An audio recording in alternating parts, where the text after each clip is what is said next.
Je me suis mariée à 18 ans avec un homme de 58 ans dont la simple présence me glaçait le sang. Et pendant 57 ans, j'ai porté un secret si lourd qu'il aurait pu me tuer si je l'avais gardé un jour de plus. Voilà, c'est dit, pour la première fois, comme ça, sans détour. Aujourd'hui, je m'appelle Amélie Dubois.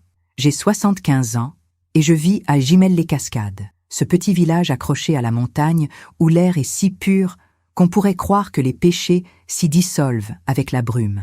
Ici, on me connaît comme la gentille grand-mère qui apporte des sablés à nos églises Saint-Georges. Tous les dimanches, celle qui salue tout le monde sur la place du marché, celle dont la tisane de camomille est réputée pour apaiser les âmes troublées.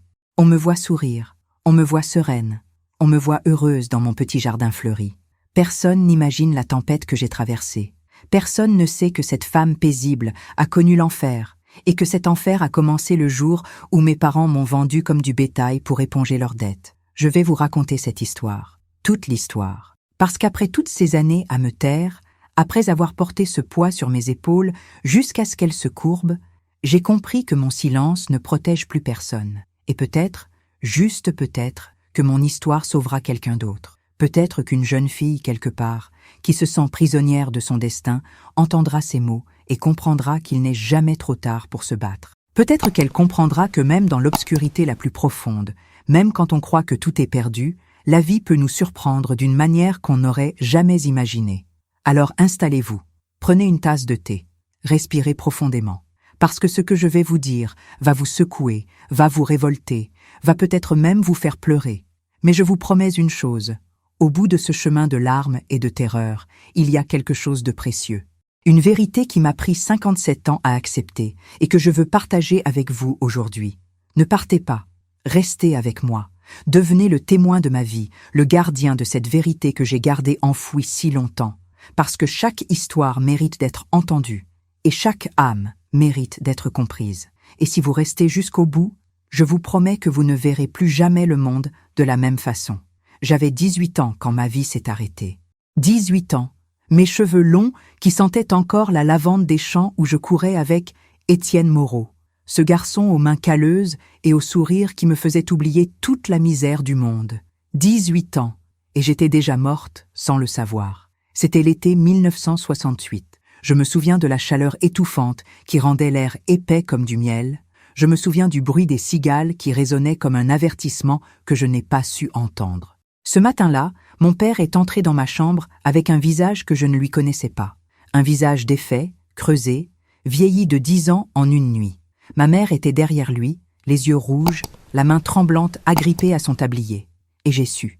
Avant même qu'ils ouvrent la bouche, j'ai su que quelque chose de terrible allait se produire. « Amélie » a dit mon père, et sa voix s'est brisée sur mon prénom comme une branche morte. « Il faut qu'on parle. Les dettes. Toujours les dettes. » Mon père avait emprunté de l'argent à des gens qu'il n'aurait jamais dû approcher, pour sauver la ferme, pour nous nourrir, pour survivre. Et maintenant, ces gens réclamaient leur dû. Sauf qu'ils ne voulaient pas d'argent. Ils voulaient quelque chose de plus précieux, de plus jeune, de plus facile à briser. Ils me voulaient, moi. Un homme respectable, disait mon père, mais je voyais bien qu'il n'y croyait pas lui-même. Il a accepté d'effacer notre dette en échange d'un mariage. Avec toi. Le sol s'est dérobé sous mes pieds. J'ai pensé à Étienne, à ses promesses murmurées sous les étoiles, à nos projets de partir ensemble, de construire une vie simple mais libre. J'ai pensé à ses mains qui tenaient les miennes avec une douceur que je ne retrouverai jamais. J'ai voulu crier, me débattre, refuser. Mais quand j'ai vu les larmes de ma mère, quand j'ai vu la honte dans les yeux de mon père, j'ai compris que je n'avais pas le choix. Refuser, c'était condamner toute ma famille. Accepter, c'était me condamner moi-même. Il s'appelle Gaspard Leclerc, a continué mon père d'une voix blanche. Il vient de Valençay, dans la région de Indre. Il a 58 ans. 58 ans, 3 fois mon âge, assez vieux pour être mon grand-père. Le chiffre a tourné dans ma tête comme une toupie folle, refusant de prendre sens. Comment une vie pouvait-elle basculer aussi brutalement? Comment le destin pouvait-il être aussi cruel? Je l'ai rencontré 3 jours plus tard. Gaspard Leclerc est arrivé dans une voiture noire qui a soulevé la poussière de notre chemin de terre comme un présage funeste. Quand il est sorti du véhicule, j'ai senti mon sang se glacer. Grand, Terriblement maigre, vêtu d'un costume sombre qui le faisait ressembler à un croque-mort, il avait le visage d'un homme qui n'avait jamais souri de sa vie. Mais ce qui m'a le plus troublé, ce sont ses mains. Des mains blanches, lisses, sans aucune trace de travail honnête. Des mains qui ne connaissaient pas la terre, ni les outils, ni rien de ce qui fait la vie des gens comme nous. Il m'a regardé de haut en bas, comme on évalue une jument au marché. Puis il a hoché la tête, satisfait, et s'est tourné vers mon père pour régler les détails administratifs. Je n'étais même pas une personne à ses yeux. J'étais une transaction, une marchandise, un moyen de paiement. Mais ce qui m'a vraiment brisé ce jour-là, ce n'était pas son regard froid ou son allure sinistre. C'était ce que j'ai vu pendant une fraction de seconde dans ses yeux quand nos regards se sont croisés. Une lueur, quelque chose qui ressemblait à de la terreur, de la panique. C'était si fugitif que j'ai cru l'avoir imaginé. Puis son visage s'est refermé comme un coffre-fort et il m'a dit d'une voix sèche et cassante « Votre vie dépend de votre obéissance absolue, mademoiselle. N'oubliez jamais cela. » Ces mots m'ont glacé jusqu'aux os. Ce n'était pas une menace ordinaire de mari autoritaire. C'était autre chose, quelque chose de plus sombre, de plus dangereux. Et je me suis demandé, pour la première fois mais pas la dernière, dans quel cauchemar je venais de mettre les pieds. Le soir même, alors que je pleurais dans ma chambre, Gaspard est revenu. Il a frappé doucement à ma porte et quand je n'ai pas répondu, il est entré quand même. Il tenait une petite boîte de velours noir. Sans un mot, il l'a ouverte et m'a montré un collier de perles magnifique, ancien, qui brillait dans la lumière faible de ma lampe. Puis il me l'a attaché autour du cou avec des gestes étrangement délicats, presque tendres, qui contrastaient violemment avec son attitude glaciale de l'après-midi. « C'était à elle », a-t-il murmuré, et sa voix tremblait légèrement. « Prenez-en soin. » Je n'ai pas osé demander qui était elle, mais quand il est parti et que j'ai examiné le collier de plus près, j'ai trouvé, gravé sur la petite plaque en or qui fermait le fermoir, un nom, Solange. Qui était Solange? Pourquoi me donnait-il le collier d'une autre femme? Et surtout, pourquoi avait-il eu cette expression étrange, ce mélange de douleur et de culpabilité en prononçant ce nom? J'aurais dû me douter que ce mariage cachait quelque chose de bien plus terrible qu'un simple arrangement financier. J'aurais dû écouter mon instinct qui hurlait de fuir. Mais comment aurais-je pu imaginer, à 18 ans, dans quelle obscurité j'allais plonger? Alors voilà, avant de continuer, j'ai besoin de savoir quelque chose. Est-ce que vous aussi, vous avez déjà eu ce moment dans votre vie où tout a basculé? Ce moment où vous avez su que rien ne serait plus jamais pareil? Si c'est le cas, écrivez-moi « Je comprends » en commentaire. Parce que cette histoire, elle n'est pas juste la mienne. Elle appartient à tous ceux qui ont survécu à l'impossible. Et j'ai besoin de savoir que je ne parle pas dans le vide. Mais avant que ce mariage maudit ne se concrétise, il y avait Étienne Moreau, mon Étienne, le seul homme que j'ai jamais vraiment aimé, le seul dont le nom, encore aujourd'hui, fait battre mon cœur différemment. Étienne avait 21 ans quand nous nous sommes rencontrés. Moi, j'en avais 16. C'était au marché de Gimel-les-Cascades, un matin de printemps où l'air sentait le pain chaud et les fleurs sauvages. Je vendais les œufs de nos poules avec ma mère, et lui arrivait des chants, les cheveux ébouriffés par le vent, les joues rougies par le soleil, avec ce sourire qui illuminait tout autour de lui. Il s'est approché de notre étal, et quand nos regards se sont croisés, j'ai senti quelque chose se déchirer en moi, quelque chose de doux et de terrifiant à la fois. « Ces œufs ont l'air plus frais que le matin lui-même », m'a-t-il dit avec un clin d'œil, et j'ai ri. J'ai ri comme je n'avais pas ri depuis des années, ce rire léger et insouciant qui vous fait oublier que la vie peut être dure. Il est revenu le marché suivant, et celui d'après, et encore celui d'après. Toujours avec une excuse différente pour s'attarder près de notre étal. Toujours avec ce regard qui me faisait rougir jusqu'aux oreilles. Ma mère souriait en nous voyant. Elle savait, bien sûr qu'elle savait, et elle ne disait rien parce qu'elle voyait que j'étais heureuse, vraiment heureuse, pour la première fois de ma vie. Les mois ont passé, et Étienne et moi avons commencé à nous retrouver en secret. Pas pour faire quoi que ce soit de mal, non, juste pour parler, pour rêver, pour imaginer un avenir ensemble. Il m'emmenait près de la cascade, celle qui donne son nom à notre village, et nous restions là des heures, assis sur les rochers, à écouter le bruit de l'eau qui tombait comme une musique éternelle. Il me parlait de ses projets, de la petite ferme qu'il voulait acheter un jour, des enfants que nous aurions, des dimanches tranquilles où nous vieillirions ensemble en regardant le soleil se coucher sur les montagnes. Tu vois, Amélie, me disait-il en tenant ma main dans la sienne, ses mains rugueuses et chaudes qui sentèrent la terre et le travail honnête. Je ne suis pas riche, je ne te promets pas un château ou des bijoux, mais je te promets une vie où tu seras aimé chaque jour, où tu ne manqueras jamais de rien qui compte vraiment. Et je le croyais. Mon Dieu, comme je le croyais. Parce qu'avec Étienne, je me sentais vivante, je me sentais vue. Je me sentais importante, pas comme un fardeau ou une bouche de plus à nourrir, mais comme une personne qui avait de la valeur, qui méritait d'être aimée. Il m'embrassait parfois, doucement, avec une retenue respectueuse qui me faisait l'aimer encore plus. Ses lèvres avaient le goût du soleil et de l'herbe fraîche. Ses bras autour de moi me faisaient sentir en sécurité d'une manière que je n'avais jamais connue. C'était pur, c'était innocent, c'était tout ce que l'amour devrait être. Un soir de juillet, quelques semaines avant mes 18 ans, Étienne m'a emmené plus loin que d'habitude, jusqu'à une clairière cachée au sommet de la colline. Il avait apporté une couverture et un panier avec du pain, du fromage et des cerises qu'il avait cueillies lui-même. Les étoiles commençaient à apparaître dans le ciel qui virait au violet, et l'air était doux, parfumé par les pins et les fleurs sauvages. « Amélie » m'a-t-il dit, et sa voix tremblait un peu, ce qui ne lui ressemblait pas. « Je sais que je devrais attendre d'avoir plus à t'offrir. Je sais que je devrais être patient, mais je ne peux plus garder ça pour moi. » Il a sorti de sa poche une petite bague en argent, simple et modeste, avec une minuscule pierre bleue incrustée. Une bague qu'il avait fabriquée lui-même avec l'aide du forgeron du village. « Je veux t'épouser, Amélie. Je veux passer ma vie avec toi. Dis oui, s'il te plaît, dis oui. » J'ai pleuré.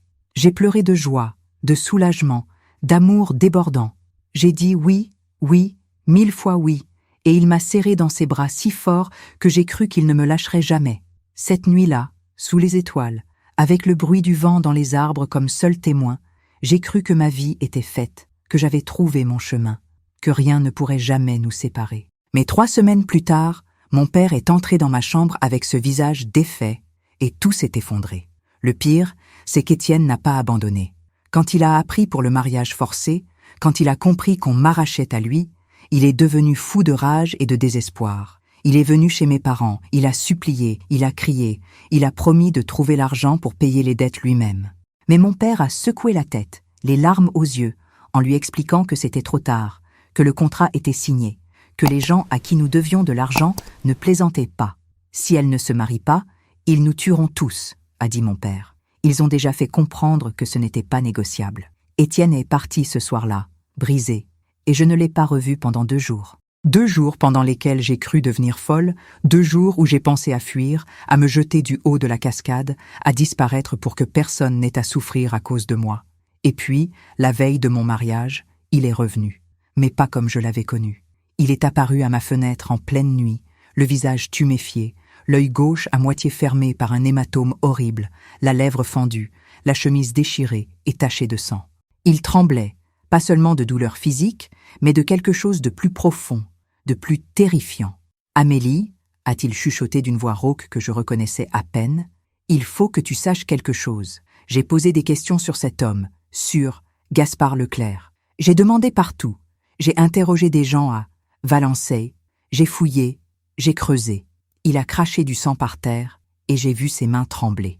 Les hommes qui m'ont tabassé ce soir, ils m'ont dit de me mêler de mes affaires. Ils m'ont dit que si je continuais à poser des questions sur Leclerc, ce serait bien pire la prochaine fois. Amélie, écoute-moi bien.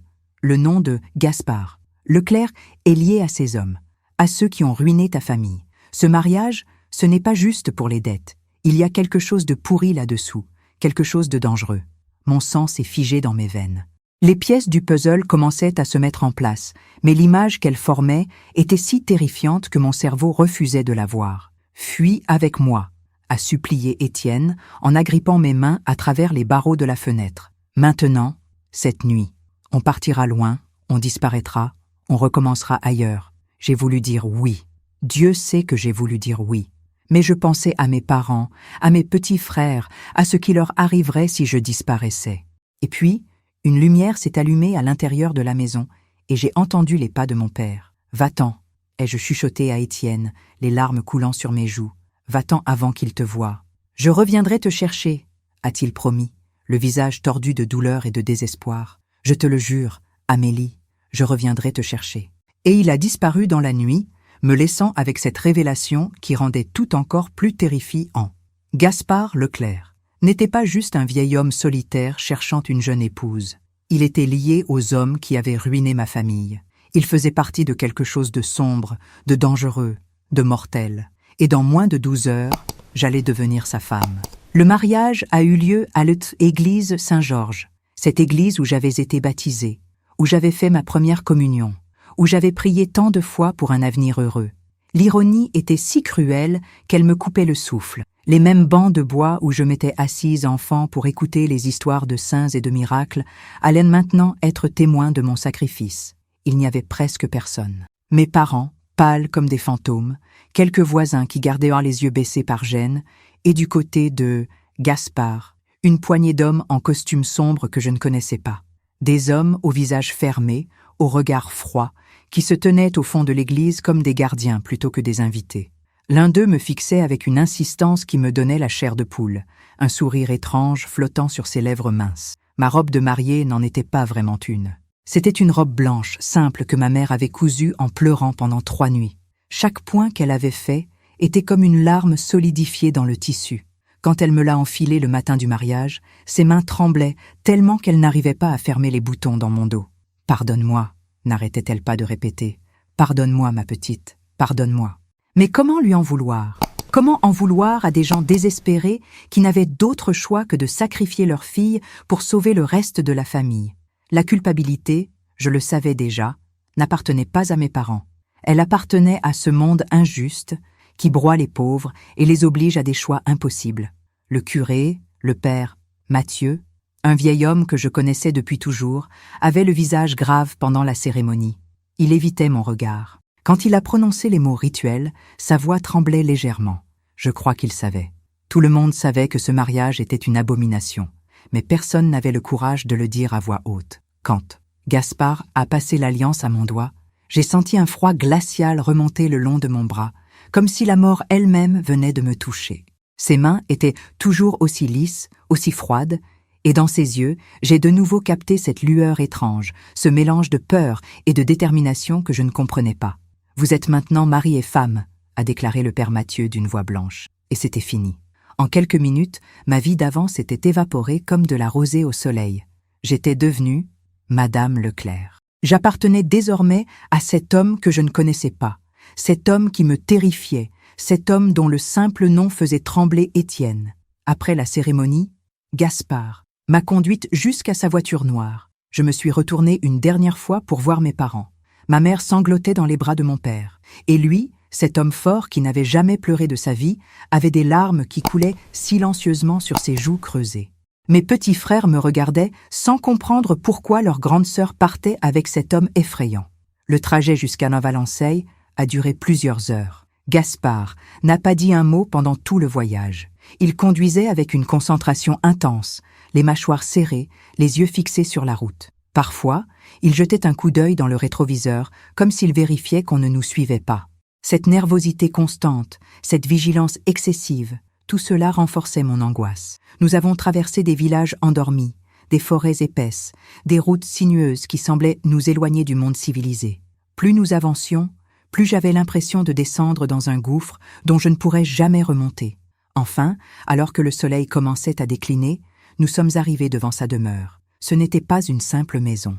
C'était une immense bâtisse en pierre, presque un petit manoir, isolé au bout d'un long chemin bordé d'arbres centenaires. Les volets étaient fermés, les façades recouvertes de lierre sombre, et l'ensemble dégageait une atmosphère de désolation et de secrets enfouis. On aurait dit une maison hantée sortie d'un conte gothique. « Nous y voici », a simplement dit Gaspard Pès, en coupant le moteur. Sa voix était encore plus froide que d'habitude, si c'était possible. Il est sorti de la voiture et a fait le tour pour m'ouvrir la portière, mais ce n'était pas de la galanterie. C'était une procédure mécanique, dénuée de toute chaleur humaine. La porte d'entrée s'est ouverte avant même que nous l'atteignions. Une femme d'une 50aine d'années, vêtue de noir de la tête aux pieds, se tenait sur le seuil. Elle avait un visage sévère, des cheveux gris tirés en arrière en un chignon serré, et des yeux perçants qui m'ont jaugé d'un seul regard. « Bernadette Perrault », s'est-elle présentée d'une voix sèche. « La gouvernante, suivez-moi. » Pas de bienvenue, pas de sourire, juste une efficacité froide et impersonnelle. Elle m'a conduite à l'intérieur, à travers des couloirs sombres, aux murs couverts de portraits de gens morts depuis longtemps, au plancher qui grinçait sous chaque pas. L'air sentait le renfermer et quelque chose d'autre, quelque chose de douceâtre et de dérangeant que je n'arrivais pas à identifier. Ma chambre, car oui, j'avais ma propre chambre et non celle de Gaspard, était au 2e étage. Une pièce immense et glaciale malgré la saison, avec un grand lit à baldaquin qui ressemblait plus à un catafalque qu'à un lieu de repos. Les rideaux étaient épais et sombres, bloquant presque toute la lumière extérieure. « Vous ne quittez pas cette maison sans autorisation », m'a dit Bernadette, d'un ton qui ne tolérait aucune discussion. « Vous ne posez pas de questions, vous ne fouillez pas. Et surtout, vous ne descendez jamais, au grand jamais, au sous-sol. » Son regard s'est durci quand elle a prononcé ces derniers mots. Il y a des choses dans cette maison qu'il vaut mieux ne pas voir, ne pas entendre, ne pas savoir. Pour votre propre sécurité, jeune fille, contentez-vous d'obéir. Puis elle est partie, me laissant seule dans cette chambre oppressante. J'ai couru jusqu'à la fenêtre et j'ai essayé de l'ouvrir, mais elle était bloquée, peut-être même condamnée. J'étais prisonnière, officiellement mariée, mais en réalité, captive. La nuit est tombée rapidement.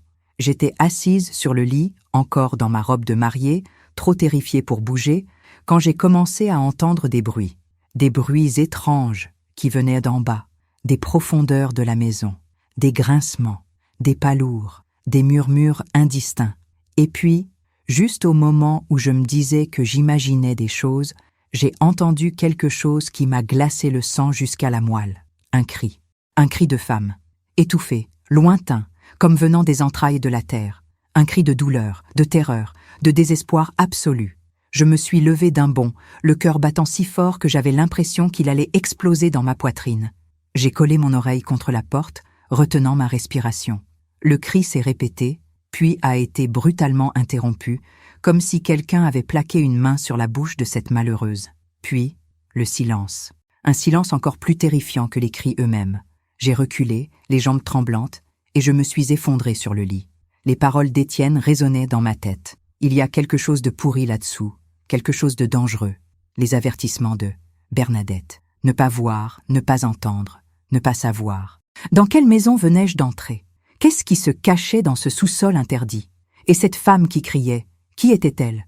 Était-elle prisonnière comme moi? Était-elle en danger de mort?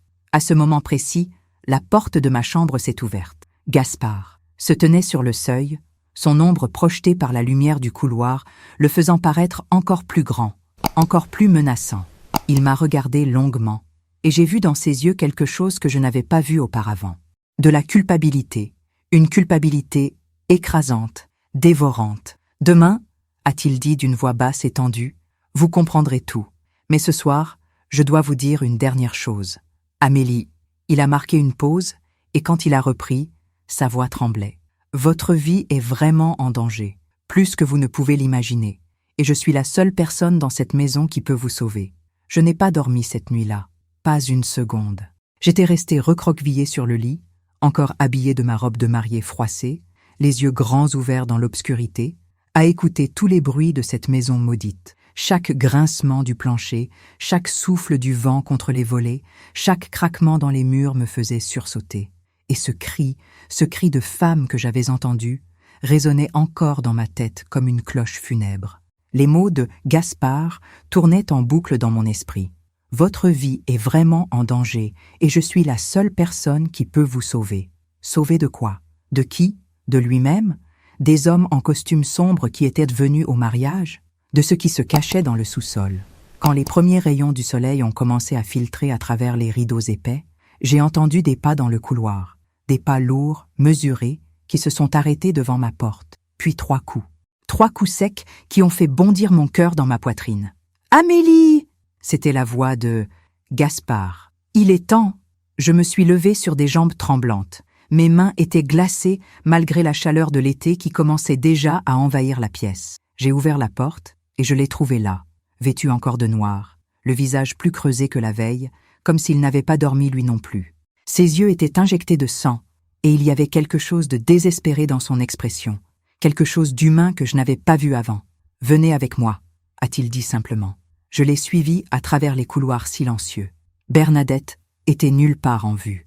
La maison semblait vide, abandonnée, comme si nous étions les seuls êtres vivants dans cet endroit lugubre. Nous avons descendu l'escalier principal, traversé un salon poussiéreux, rempli de meubles recouverts de draps blancs qui ressemblaient à des fantômes figés, puis nous sommes arrivés devant une porte que je n'avais pas remarquée la veille. Une porte en bois massif, renforcée de fer, avec 3 verrous énormes. Gaspard a sorti un trousseau de clés de sa poche et a commencé à déverrouiller les verrous un par un. Le bruit métallique résonnait dans le silence comme un glas.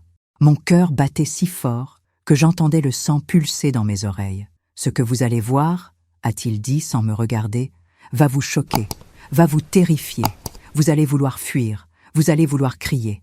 Mais je vous en supplie, Amélie, écoutez-moi jusqu'au bout avant de me juger. » Il a poussé la porte, révélant un escalier en pierre qui descendait dans l'obscurité.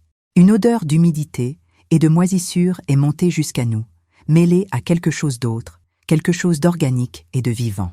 Gaspard a allumé une lampe à pétrole et a commencé à descendre. Je l'ai suivi, chaque marche me rapprochant d'une vérité que j'avais peur de connaître. Le sous-sol était immense, bien plus grand que je ne l'aurais imaginé. Des piliers en pierre soutenaient le plafond voûté, et des torches fixées au mur projetaient des ombres dansantes qui donnaient à l'endroit un aspect médiéval, presque infernal. Et puis je l'ai vue, une cage en fer rouillé, assez grande pour contenir une personne. Et à l'intérieur, recroquevillée dans un coin, se trouvait une jeune femme. Elle avait peut-être 20 ans, peut-être moins.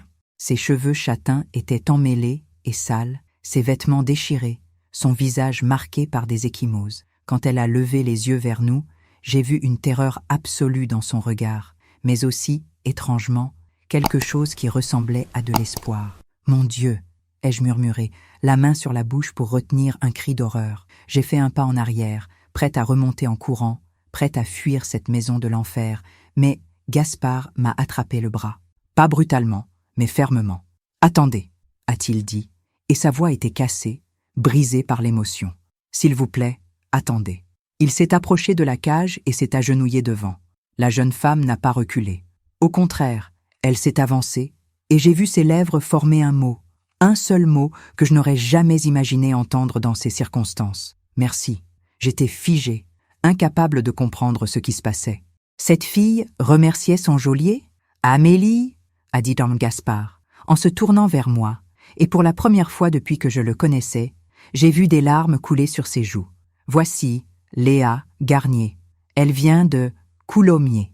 Elle a été enlevée il y a 3 semaines par les hommes pour qui je travaille, ou plutôt pour qui je prétends travailler.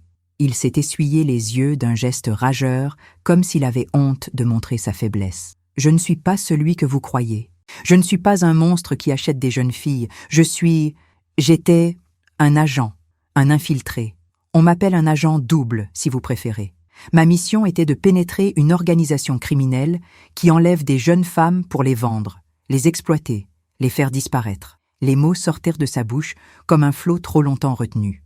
Il y a 10 ans, cette organisation a tué ma femme, Solange, celle dont vous portez le collier.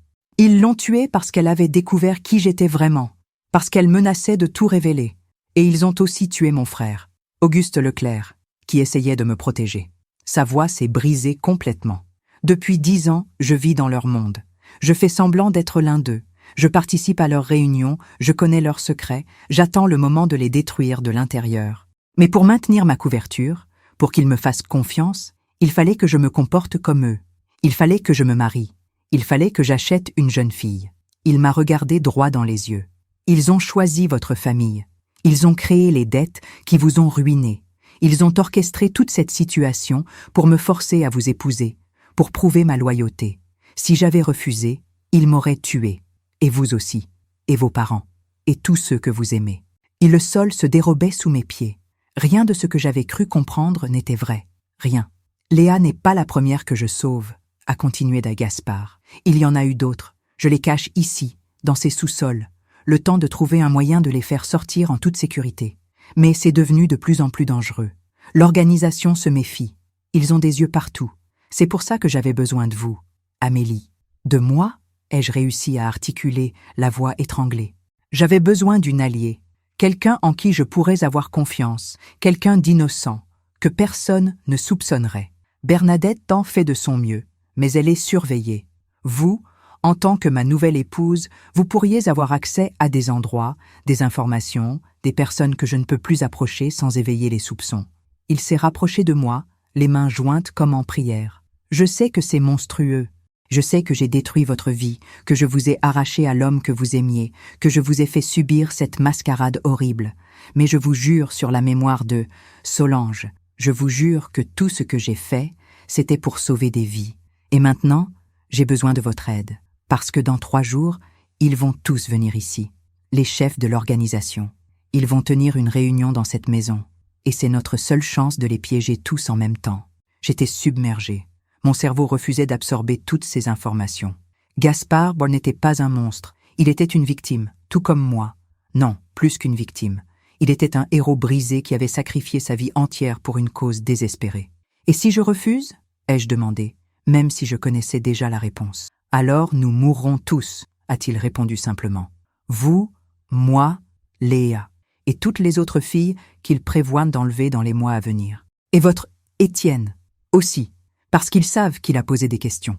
Il ne laisse jamais de témoin potentiel en vie. Étienne. Mon Étienne qui avait été battu pour avoir cherché la vérité. Mon Étienne qui était en danger à cause de moi. J'ai regardé. Léa, dans sa cage, cette jeune fille qui avait l'âge que j'avais il y a 2 ans à peine. J'ai pensé à toutes les autres, à toutes ces vies détruites par ces hommes sans pitié. J'ai pensé à Solange, morte pour avoir découvert la vérité.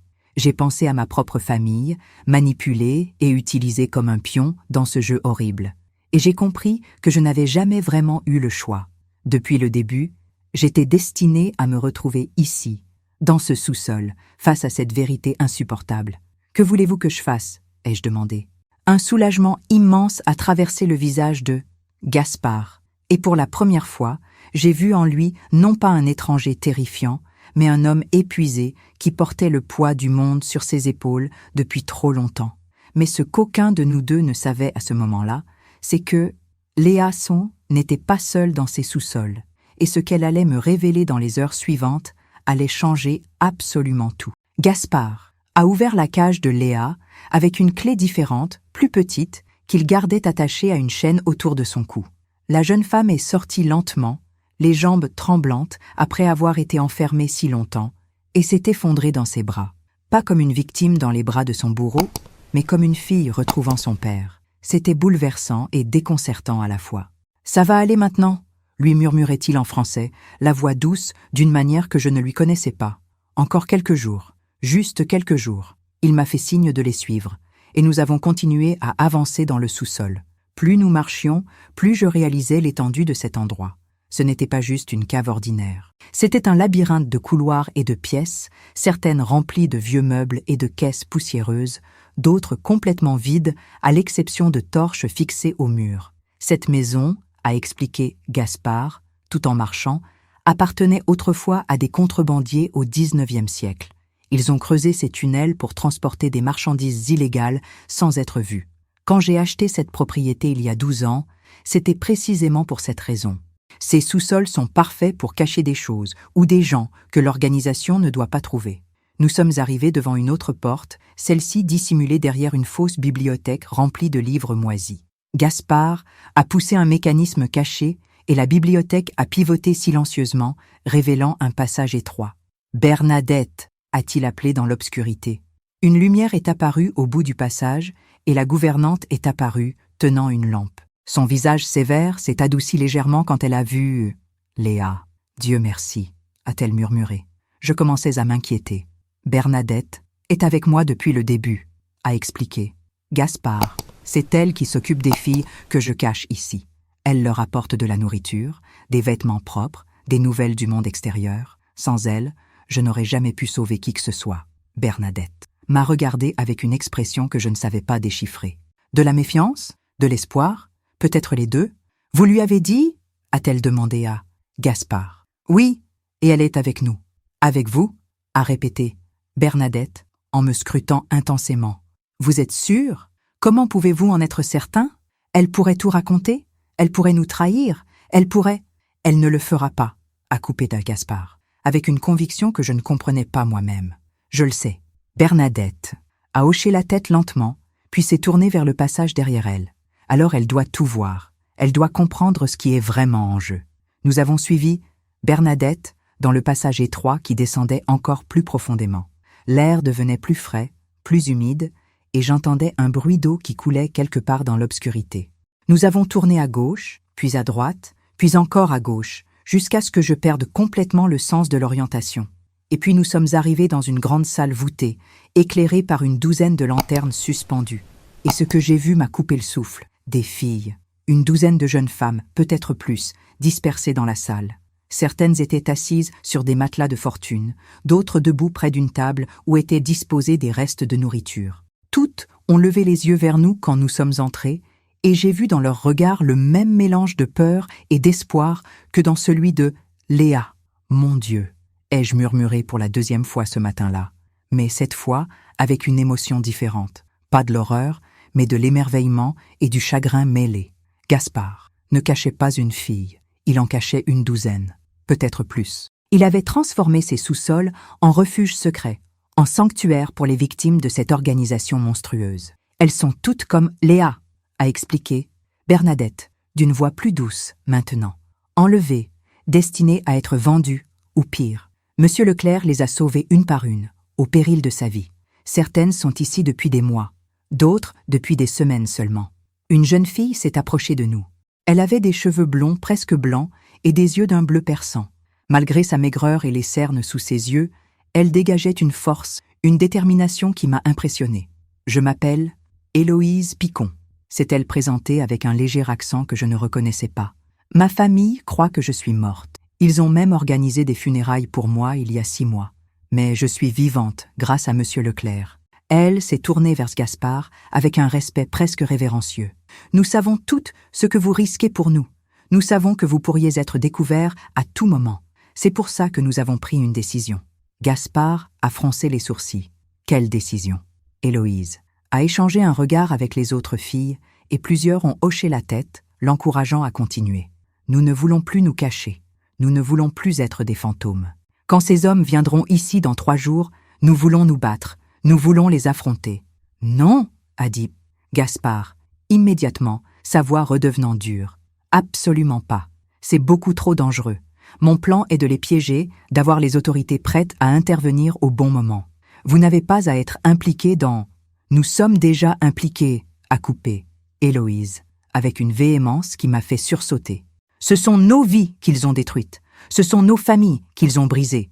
Nous avons le droit de nous défendre, le droit de participer à notre propre libération. Un murmure d'approbation a parcouru les autres filles. Je les regardais, ces jeunes femmes qui avaient toutes été victimes, qui avaient toutes été brisées et qui maintenant refusaient de rester passives. Il y avait quelque chose de magnifique et de terrifiant dans leur détermination. En plus, a continué Héloïse, nous avons des informations que vous n'avez pas, des choses que nous avons entendues pendant notre captivité, avant que vous nous sauviez, des noms, des lieux, des détails sur leur organisation. Et nous avons quelque chose d'autre. Elle a fait un signe, et une autre fille, plus jeune, peut-être 16 ou 17 ans, s'est avancée en tenant quelque chose dans ses mains. C'était une sorte de journal, relié de cuir noir, avec des pages jaunies qui semblaient très anciennes. « Je m'appelle Manon Fauvel », a dit la jeune fille d'une voix timide. « J'ai trouvé ça caché dans un des tunnels il y a 2 semaines. Je crois que c'est le journal de quelqu'un qui était ici avant nous, quelqu'un qui connaissait cette organisation. Et ce qu'il y a dedans, c'est explosif. » Gaspard a pris le journal avec des mains tremblantes et a commencé à le feuilleter. Au fur et à mesure qu'il lisait, son visage pâlissait, ses yeux s'écarquillaient, et j'ai vu quelque chose que je n'avais jamais vu chez lui, de la peur pure. « C'est impossible, » a-t-il murmuré. « C'est absolument impossible. »« Qu'est-ce que c'est ?» ai-je demandé, incapable de contenir ma curiosité plus longtemps. Il a levé les yeux vers moi, et dans son regard, j'ai vu un abîme de désespoir. Ce journal appartenait à Solange, à ma femme. Elle était ici, dans ses sous-sols, avant de mourir. Elle savait tout, et selon ce qu'elle a écrit, il a dégluti péniblement. L'organisation est bien plus grande que je ne l'avais imaginé. Elle ne se limite pas à notre région. Elle s'étend dans tout le pays, peut-être même au-delà. Et le chef, celui qu'ils appellent Monsieur Vacheron, il a fermé les yeux comme si les mots suivants lui causaient une douleur physique. Selon Solange, Monsieur Vacheron n'est pas qui nous croyons tous qu'il est. Il a une double identité. Et il prévoit quelque chose de bien plus terrible qu'un simple trafic de jeunes femmes. Il prévoit une opération massive dans 3 jours, pendant cette réunion. Une opération qui impliquera des dizaines, peut-être des centaines de victimes. Le silence qui a suivi était assourdissant. Toutes ces révélations s'empilaient les unes sur les autres comme des pierres qui allaient finir par nous écraser tous. Héloïse a posé une main sur le bras de Gaspard. C'est pour ça que nous devons agir. Pas seulement pour nous, pour toutes celles qui seront les prochaines si nous échouons. Laissez-nous vous aider, s'il vous plaît. Gaspard les a regardées toutes, ces jeunes femmes courageuses qui refusaient d'être des victimes, et j'ai vu la résolution se former dans ses yeux. D'accord, a-t-il finalement dit, mais à mes conditions et avec un plan très précis. Parce que si nous échouons, nous ne mourrons pas seulement. Nous condamnerons toutes les futures victimes. Il s'est tourné vers moi. Amélie, j'ai besoin que vous fassiez quelque chose de crucial. Mon fils qui vit à Paris et qui ne sait rien de tout ça, il a des contacts dans la police, des gens de confiance qui peuvent nous aider. Bernadette ne peut pas sortir sans éveiller les soupçons. Mais vous, en tant que nouvelle épouse, personne ne trouvera étrange que vous alliez faire des courses au village, que vous preniez l'air. Vous devez aller au bureau de poste demain et envoyer un télégramme codé à mon fils. C'est notre seul espoir de recevoir des renforts à temps. Il m'a tendu un morceau de papier avec une adresse et un message cryptique. Vous ferez ça? J'ai pris le papier et l'ai serré dans ma main. 24 heures plus tôt, j'étais une jeune fille terrifiée qui croyait avoir épousé un monstre. Maintenant, j'étais au cœur d'une conspiration qui pourrait sauver des dizaines de vies, ou nous tuer tous. Oui, ai-je répondu. Je le ferai. Mais ce que je ne savais pas encore, c'est que le village de Valençay n'était pas un endroit sûr, et que parmi les habitants apparemment innocents se cachaient les yeux et les oreilles de l'organisation. Ma simple sortie pour poster ce télégramme allait déclencher une série d'événements qui précipiteraient tout vers un dénouement que personne n'aurait pu prévoir. Le lendemain matin, je me suis préparée pour ma première sortie depuis mon arrivée dans cette maison maudite. Bernadette m'avait donné une robe simple, d'un bleu pâle qui me faisait paraître plus innocente, plus jeune. « Il faut que vous ayez l'air d'une jeune mariée heureuse », m'avait-elle dit en arrangeant mes cheveux en un chignon bas. « Souriez aux gens, soyez polis, ne montrez rien de ce que vous ressentez vraiment. » Gaspard m'a conduite jusqu'au village dans sa voiture noire. Pendant tout le trajet, il m'a répété les instructions comme une litanie anxieuse. Allez directement au bureau de poste, envoyez le télégramme, n'engagez pas de conversation, ne traînez pas. Et surtout, faites attention à qui vous observe. Quand nous sommes arrivés sur la place principale de Valençay, j'ai été frappé par la beauté du lieu. C'était un village charmant, avec ses maisons en pierre blanche, ses volets colorés, ses petits cafés où des hommes âgés jouaient aux cartes sous les platanes. Tout semblait si normal, si paisible. Comment un endroit aussi joli pouvait-il abriter tant de noirceur? « Je vous attends ici, » a dit Gaspard, en s'arrêtant près de la fontaine centrale. « Vous avez 15 minutes, pas plus. » Je suis descendu de la voiture, les jambes tremblantes, le télégramme caché dans la poche de ma robe. Le bureau de poste était de l'autre côté de la place, identifiable par son enseigne jaune délavée. J'ai commencé à traverser, essayant de marcher normalement, de ne pas courir malgré l'urgence qui me brûlait la poitrine. « Bonjour, madame. » Une voix joyeuse m'a fait sursauter.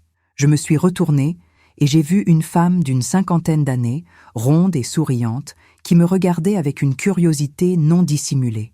Elle portait un panier rempli de légumes frais et sentait la lavande. « Vous devez être la nouvelle épouse de Monsieur Leclerc. Quelle joie de vous rencontrer enfin. Je suis Madame Rousseau, la boulangère. Toute la ville parle de vous. » J'ai forcé un sourire sur mes lèvres. « Enchantée, madame. Excusez-moi, mais je suis un peu pressée. Je dois... »« Oh, mais bien sûr, bien sûr. Ne laissez pas une vieille bavarde comme moi vous retenir. Mais vous devez absolument passer à la boulangerie un de ces jours. J'aimerais tant bavarder avec vous, connaître votre histoire. On voit si peu Monsieur Leclerc au village, et maintenant qu'il est remarié, tout le monde est curieux, vous comprenez? » Son sourire était chaleureux, mais quelque chose dans ses yeux me mettait mal à l'aise. Une intensité, une attention trop marquée. Elle m'observait comme un faucon observe une souris. « Je viendrai avec plaisir, » ai-je menti. « À bientôt, madame. » Je me suis éloignée rapidement, sentant son regard peser sur mon dos. Quand j'ai jeté un coup d'œil par-dessus mon épaule, elle était toujours là, immobile, me fixant avec cette même expression intense. Puis elle a tourné brusquement et s'est dirigée vers le café où plusieurs hommes étaient attablés. Mon cœur s'est mis à battre plus fort. Était-elle l'un des yeux de l'organisation? Allait-elle signaler ma présence au bureau de poste? J'ai accéléré le pas et je suis entré dans le bureau de poste. L'intérieur était sombre et sentait le papier vieilli et l'encre. Un homme maigre, aux lunettes épaisses, se tenait derrière le comptoir, penché sur un registre. « Bonjour », ai-je dit d'une voix que j'espérais stable. « Je voudrais envoyer un télégramme, s'il vous plaît. » L'homme a levé les yeux, m'a examiné une seconde, puis a poussé vers moi un formulaire et un crayon. « Remplissez ça. Adresse, message, votre nom. » J'ai écrit rapidement le message codé que Gaspard Bourne m'avait donné. « Tante Marguerite malade. Viens vite, apporte remède habituel, urgent. » Pour quelqu'un de l'extérieur, ça ressemblait à un message familial ordinaire. Mais pour le fils de Gaspard, qui connaissait le code, cela signifiait « Mission compromise, besoin renfort policier, dans 3 jours, urgent ». J'ai poussé le formulaire vers l'employé avec l'argent nécessaire. Il a lu le message, puis m'a regardé avec une expression neutre. « Ça partira dans l'heure », a-t-il dit simplement. J'allais partir quand la porte s'est ouverte brusquement derrière moi. Un homme grand, dans la cinquantaine, vêtu d'un costume gris impeccable, est entré. Il avait des cheveux argentés soigneusement peignés en arrière et des yeux gris acier qui m'ont immédiatement mise mal à l'aise. Il dégageait une autorité naturelle, quelque chose de militaire ou de policier. « Mademoiselle » a-t-il dit en inclinant légèrement la tête, puis il s'est corrigé avec un sourire. « Pardon, madame. Leclerc, n'est-ce pas? Comment connaissait-il mon nom? Je ne l'avais jamais vu de ma vie. »« Oui, » ai-je répondu prudemment. « Et vous êtes? Monsieur Dufour. Je suis le maire de Valençay. J'ai entendu parler de votre mariage avec notre cher monsieur Leclerc. Permettez-moi de vous souhaiter la bienvenue dans notre humble village. » Il s'est approché et j'ai dû lutter contre l'envie de reculer. Il y avait quelque chose de prédateur dans sa manière de se mouvoir, quelque chose qui me rappelait les hommes en costume sombre qui étaient venus à mon mariage. « Monsieur Leclerc est un homme intéressant », a continué monsieur Dufour, en me scrutant avec une attention dérangeante. Très discret, très privé. Nous espérons que votre présence l'encouragera à être plus sociable. Il serait dommage qu'une si charmante jeune femme reste enfermée dans cette grande maison isolée. Ne trouvez-vous pas? Ces mots étaient polis, mais il y avait une menace à peine voilée dans son ton. Était-ce un avertissement? Me disait-il de rester à ma place? Mon mari et moi préférons notre intimité, ai-je répondu en essayant de garder ma voix ferme. Maintenant, si vous voulez bien m'excuser, il m'attend. Bien sûr, bien sûr. Mais n'oubliez pas, Madame Leclerc, que dans un petit village comme le nôtre, nous formons une grande famille. Nous prenons soin les uns des autres. Nous surveillons les uns les autres. Le dernier mot est tombé comme une pierre dans un puits. Nous surveillons. C'était clair maintenant. Cet homme faisait partie de l'organisation, et il venait de me faire comprendre que chacun de mes mouvements serait observé. « Au revoir, monsieur », ai-je dit en me dirigeant vers la sortie. « Oh, et Madame Leclerc ?»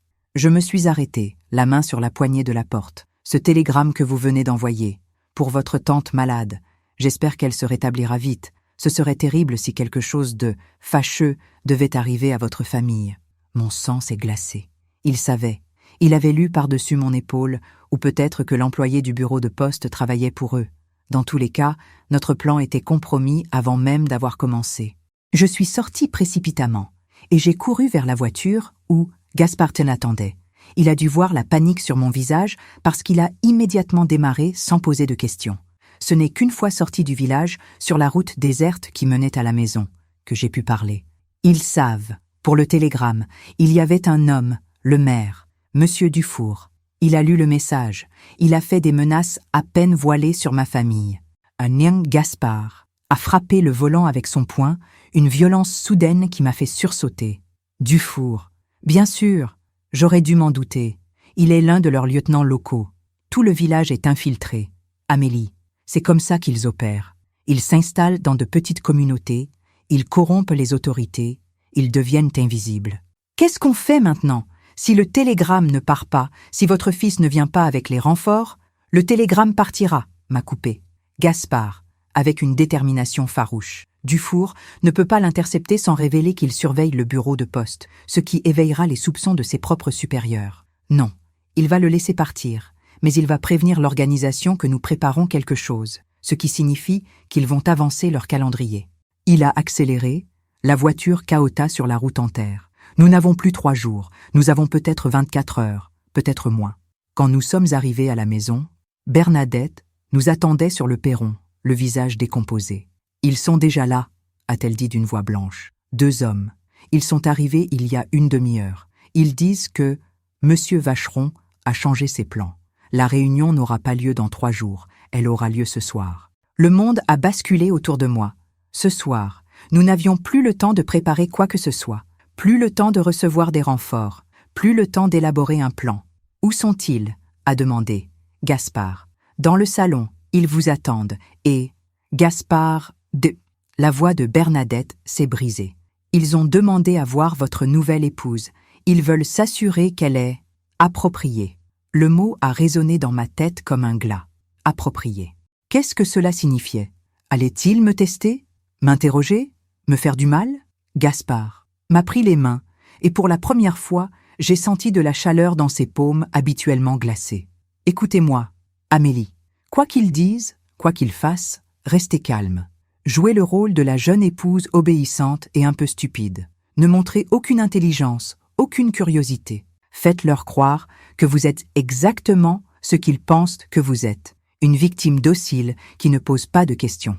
Et si je ne suis pas convaincante ?» Il n'a pas répondu. Il n'en avait pas besoin. Nous savions tous les deux ce qui arriverait. Nous sommes entrés dans la maison et Gaspard m'a conduite vers le salon. 2 hommes nous y attendaient, assis dans les fauteuils comme s'ils étaient chez eux. Le premier était jeune, peut-être 30 ans, avec des cheveux noirs gominés et un sourire qui ne montait pas jusqu'à ses yeux. Le second était plus âgé, massif, avec des mains énormes qui auraient pu briser un cou sans effort. « Ah, Leclerc, ah !» a dit le jeune homme. « Et voici la charmante mariée. Approchez, ma chère, que nous puissions vous voir correctement. » J'ai avancé d'un pas hésitant, gardant les yeux baissés, comme Gaspard me l'avait conseillé. « Regardez-moi » a ordonné l'homme. J'ai levé les yeux.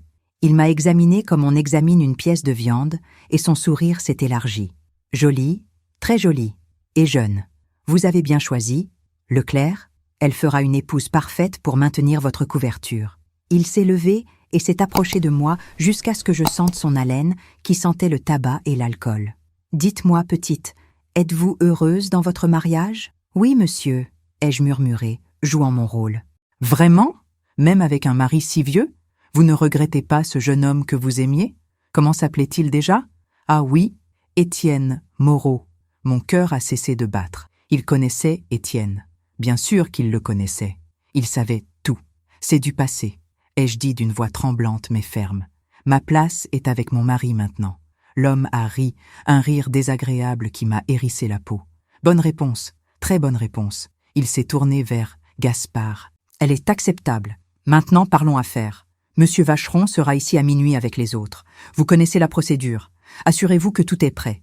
Et Leclerc? Oui, il y a eu des rumeurs selon lesquelles quelqu'un aurait sauvé certaines de nos acquisitions. Vous ne sauriez rien à ce sujet, n'est-ce pas? Le silence qui a suivi était si tendu qu'on aurait pu le couper au couteau.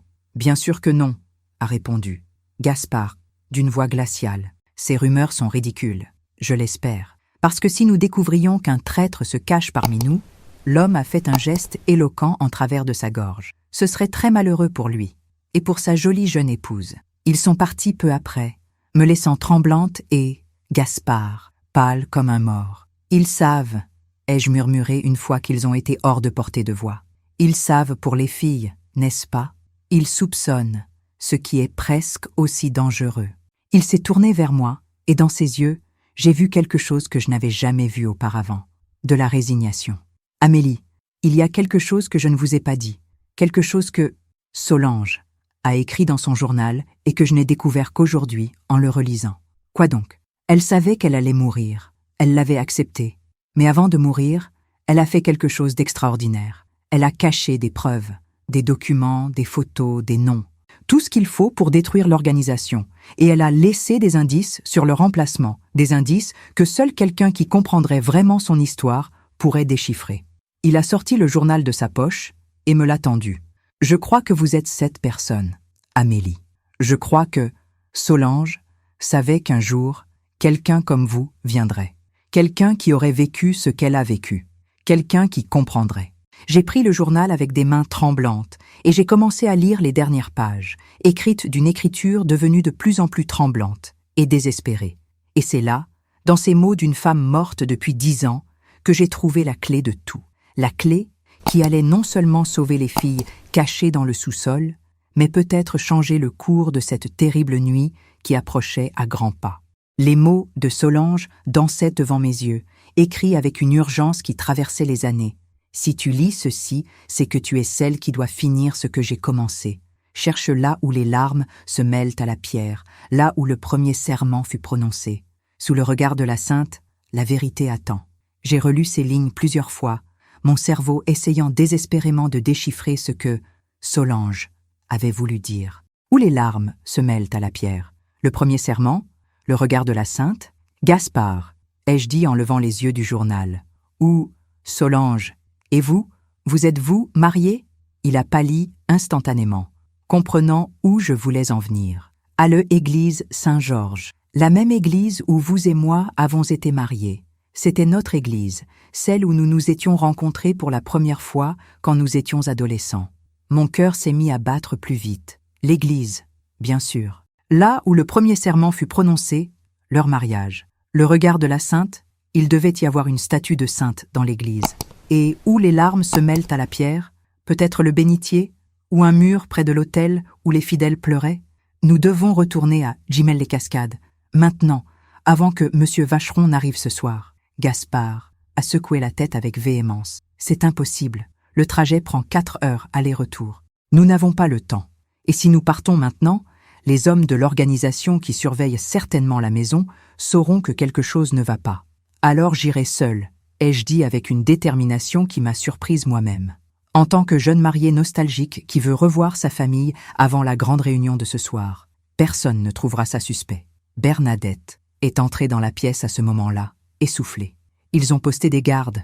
2 hommes à l'entrée de la propriété. Ils prétendent être là pour la sécurité de la réunion. Mais je sais ce qu'ils font vraiment. Ils surveillent. Personne ne peut entrer ou sortir sans qu'ils le sachent. Mon plan venait de s'effondrer avant même de commencer.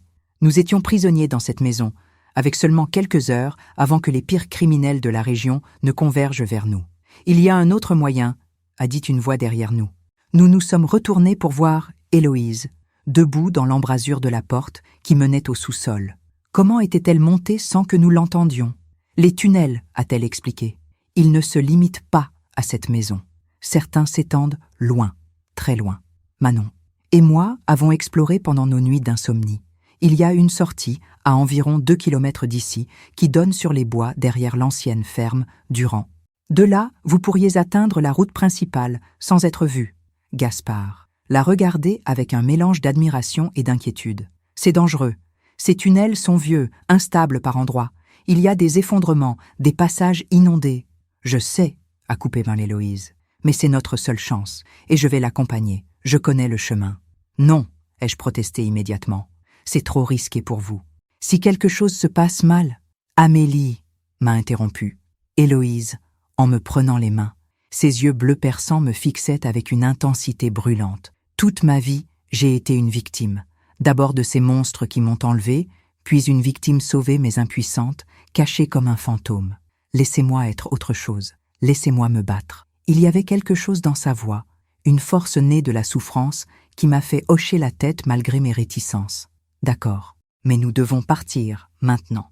Gaspard nous a conduites jusqu'à l'entrée la plus profonde des tunnels, celle que je n'avais pas encore vue. C'était un passage si étroit qu'il fallait se pencher pour y entrer, dissimulé derrière une vieille cheminée dans une pièce abandonnée du sous-sol. « Prenez ça », a-t-il dit, en nous tendant 2 lanternes et un couteau. « Si vous n'êtes pas revenu dans 4 heures, je supposerai que quelque chose s'est mal passé. »« Et si nous ne revenons pas ?» ai-je demandé, même si je connaissais la réponse. « Alors nous improviserons et nous prierons. » Il m'a regardé droit dans les yeux. « Amélie, si Solange peut la cacher ce que je pense qu'elle a caché, vous tenez entre vos mains non seulement notre salut, mais celui de centaines d'autres personnes. Ne revenez pas sans ces preuves. » Héloïse et moi sommes entrés dans le tunnel. L'air était immédiatement différent, plus frais, plus humide, chargé d'une odeur de terre et de pierre ancienne. Nos lanternes projetaient des ombres dansantes sur les murs de pierre brute, creusés il y a plus d'un siècle par des contrebandiers qui ne pouvaient pas imaginer que leur œuvre servirait un jour à sauver des victimes d'un autre genre de crime. Nous avons marché en silence pendant ce qui m'a semblé une éternité, nos pas résonnant dans l'obscurité. Parfois, Héloïse s'arrêtait pour vérifier des marques qu'elle avait elle-même gravées dans la pierre, des flèches, des croix, des symboles qui nous guidaient dans ce labyrinthe souterrain. Là, a-t-elle murmuré après environ 30 minutes de marche. Attention, le passage devient plus étroit. En effet, le tunnel se rétrécissait jusqu'à n'être qu'une fissure dans la roche. Nous avons dû nous mettre de côté, retenir notre respiration, sentir la pierre froide pressée contre notre poitrine et notre dos. J'ai commencé à paniquer, la claustrophobie me serrant la gorge, mais la main de Héloïse a trouvé la mienne dans l'obscurité et l'a serrée. Respirez, lentement. Nous y sommes presque. Et puis, miraculeusement, l'espace s'est ouvert à nouveau. Nous avons émergé dans une caverne naturelle, plus large, où je pouvais entendre le bruit de l'eau qui coulait quelque part dans le noir. « Encore un peu », a dit Lors Héloïse. « La sortie est juste après cette section inondée. » Section inondée. Bien sûr, parce que rien ne pouvait être simple. L'eau nous arrivait d'abord aux chevilles, puis aux genoux, puis à la taille. Elle était glaciale, si froide que mes dents se sont mises à claquer. Nos robes flottaient autour de nous comme des linceuls, et je devais tenir la lanterne au-dessus de ma tête pour l'empêcher de s'éteindre. « Ne regardez pas en bas », m'a prévenue Héloïse. « Le fond est inégal. Concentrez-vous sur le mur, suivez-le avec votre main. » Mais j'ai regardé, et j'ai vu quelque chose briller dans l'eau, quelque chose de blanc et d'osseux, un crâne, des os, les restes de quelqu'un qui n'avait pas réussi à traverser, peut-être il y a 100 ans, peut-être plus récemment. J'ai détourné les yeux rapidement, le cœur battant, et j'ai continué à avancer. Enfin, après ce qui m'a semblé une éternité, nous avons atteint une pente ascendante et l'eau a commencé à se retirer. Nous sommes sortis sur la terre ferme, trempée et tremblante, mais vivante. « Voilà », a dit Héloïse, en pointant vers le haut. La sortie. C'était une ouverture dans le plafond du tunnel, avec des barreaux de fer rouillés qui la recouvraient. Héloïse a grimpé en premier, utilisant les irrégularités de la pierre comme prise et a poussé les barreaux. Ils ont cédé avec un grincement métallique et la lumière du jour a envahi le tunnel, nous aveuglant momentanément. Nous sommes sortis dans un petit bois dense, exactement comme Héloïse l'avait dit. La ferme, Durand, était visible au loin, abandonnée et en ruine. Par là, ai-je dit en pointant vers l'est, la route principale est à 1 kilomètre environ. Si nous avons de la chance, nous pourrons trouver quelqu'un pour nous conduire à Gimel-les-Cascades. Nous avons couru à travers les bois, nos robes trempées nous collant aux jambes, nos cheveux défaits volant derrière nous. J'avais l'impression d'être dans un rêve, ou plutôt un cauchemar, où tout dépendait de notre vitesse, de notre chance, de notre capacité à ne pas être découverte. La chance nous a souri. Un fermier avec sa charrette passait justement sur la route quand nous avons émergé des bois. Il nous a regardés avec surprise. 2 jeunes femmes débraillées et trempées surgissant des arbres. Mais quand je lui ai expliqué que nous avions eu un accident avec notre voiture et que j'avais besoin de retourner d'urgence à Mike Gimel-les-Cascades, voir ma mère malade, il a hoché la tête et nous a fait monter. Le trajet a duré 2 heures interminables. Chaque minute qui passait était une minute de moins pour sauver tout le monde. Mais nous n'avions pas le choix. Nous devions avoir ces preuves. Quand nous sommes finalement arrivés à Gimel-les-Cascades, le soleil commençait déjà à décliner. Le village me semblait à la fois familier et étranger, comme si j'avais été partie pendant des années plutôt que quelques jours. Là, ai-je dit à Héloïse, en pointant vers l'église Saint-Georges qui se dressait au centre du village. C'est là que nous devons aller. Nous sommes entrés dans l'église déserte. L'intérieur était frais et sombre, éclairé seulement par les bougies votives et les vitraux colorés qui projetaient des motifs kaléidoscopiques sur le sol de pierre. L'odeur d'encens et de cire me rappelait mon enfance, les dimanches paisibles avant que tout ne s'effondre. Le regard de la sainte, ai-je murmuré en regardant autour de moi. Il y avait plusieurs statues de saints dans l'église, mais une seule de sainte. Sainte Geneviève, patronne de Paris, se tenait dans une alcôve près de l'autel, ses yeux de pierre baissés vers les fidèles dans une expression de compassion éternelle. Nous nous sommes approchés.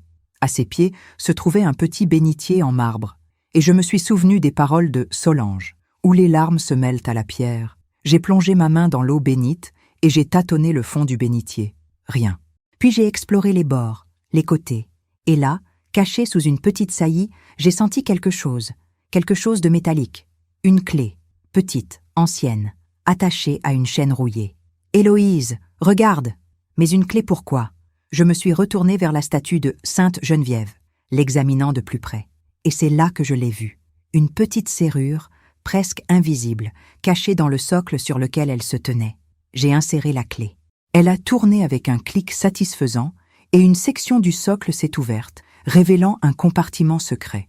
À l'intérieur se trouvait une boîte en métal, scellée, mais légère. J'ai ouvert la boîte avec des mains tremblantes, des documents, des dizaines, peut-être des centaines de documents, des photos de visages que je reconnaissais, Monsieur Dufour, le maire de Valençay, et d'autres hommes que j'avais vus au mariage, des listes de noms avec des dates et des montants d'argent, des lettres signées par des officiels importants, des registres détaillant les enlèvements, les ventes, les destinations finales des victimes, et au fond de la boîte, une lettre écrite de la main de Solange.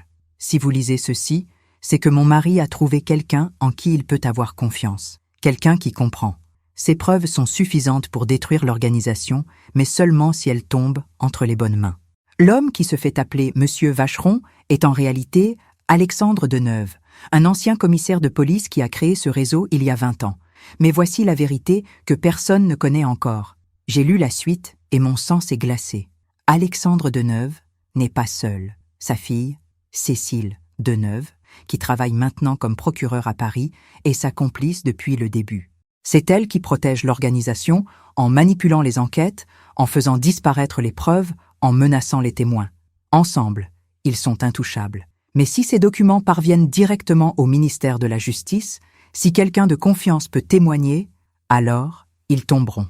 Cécile Deneuve, une procureure. Cela expliquait tout. Cela expliquait pourquoi l'organisation n'avait jamais été inquiétée. Pourquoi les enquêtes mouraient toujours dans l'œuf. Nous devons retourner immédiatement, ai-je dit à Héloïse. Gaspard May doit savoir. Et nous devons nous assurer que ces documents arrivent aux bonnes personnes.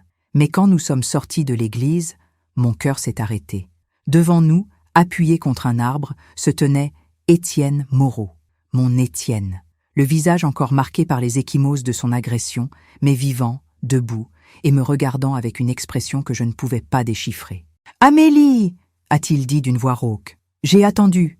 J'ai su que tu reviendrais ici. Il faut que je te dise quelque chose que j'ai découvert sur ton mari, quelque chose de terrible. » Et dans ses mains, il tenait un pistolet. Le temps s'est arrêté.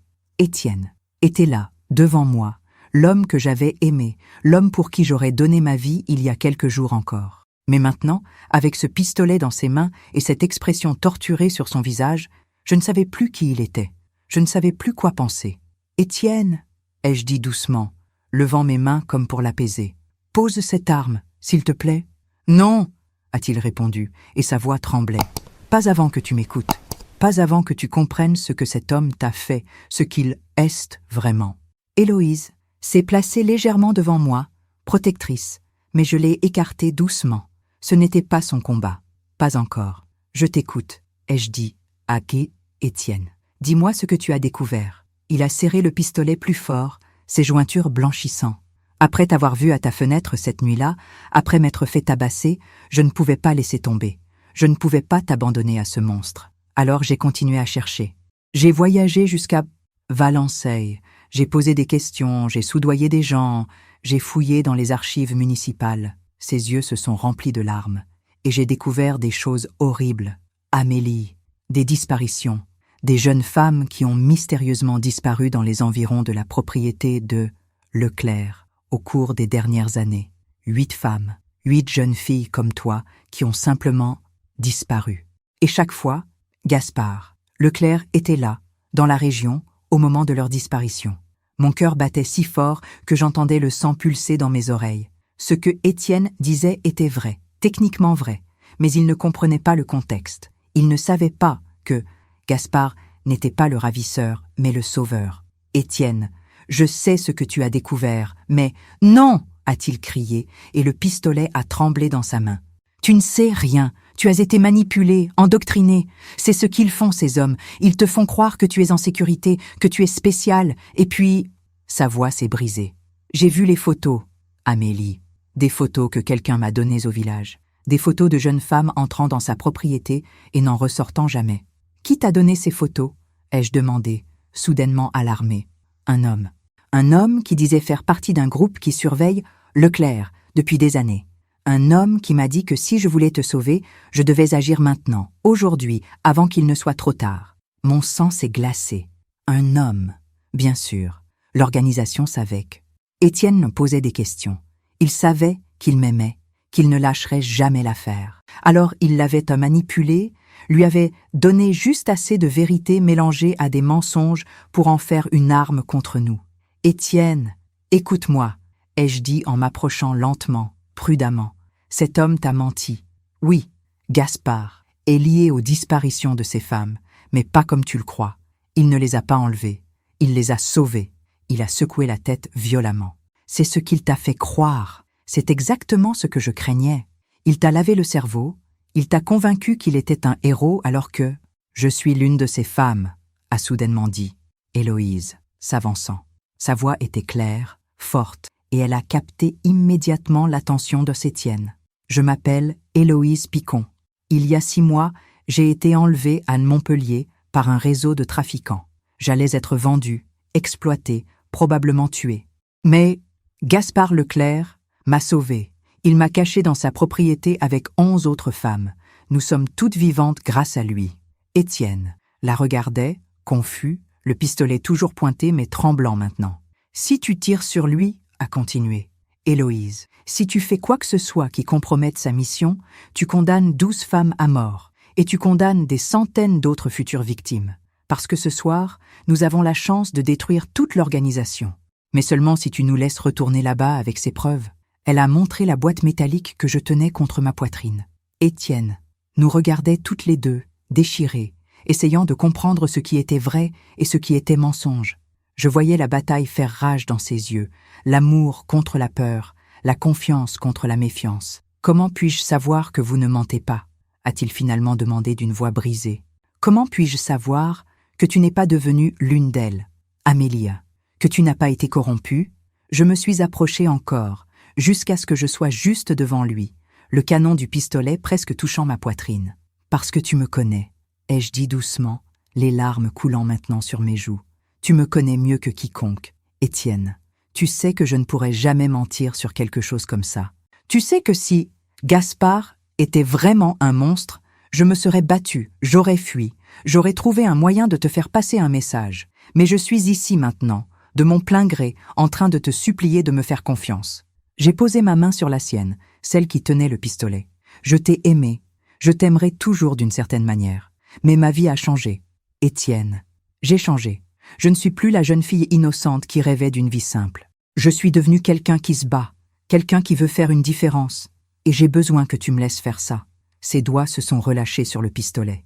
Des larmes coulaient maintenant sur ses joues aussi, traçant des lignes dans la poussière et le sang séché de ses ecchymoses. « Je voulais te sauver, » a-t-il murmuré. « C'est tout ce que je voulais. Tu l'as fait, » ai-je dit en serrant sa main, en me laissant partir, en me faisant confiance. C'est comme ça que tu me sauves. Le pistolet est tombé dans l'herbe, entre nous.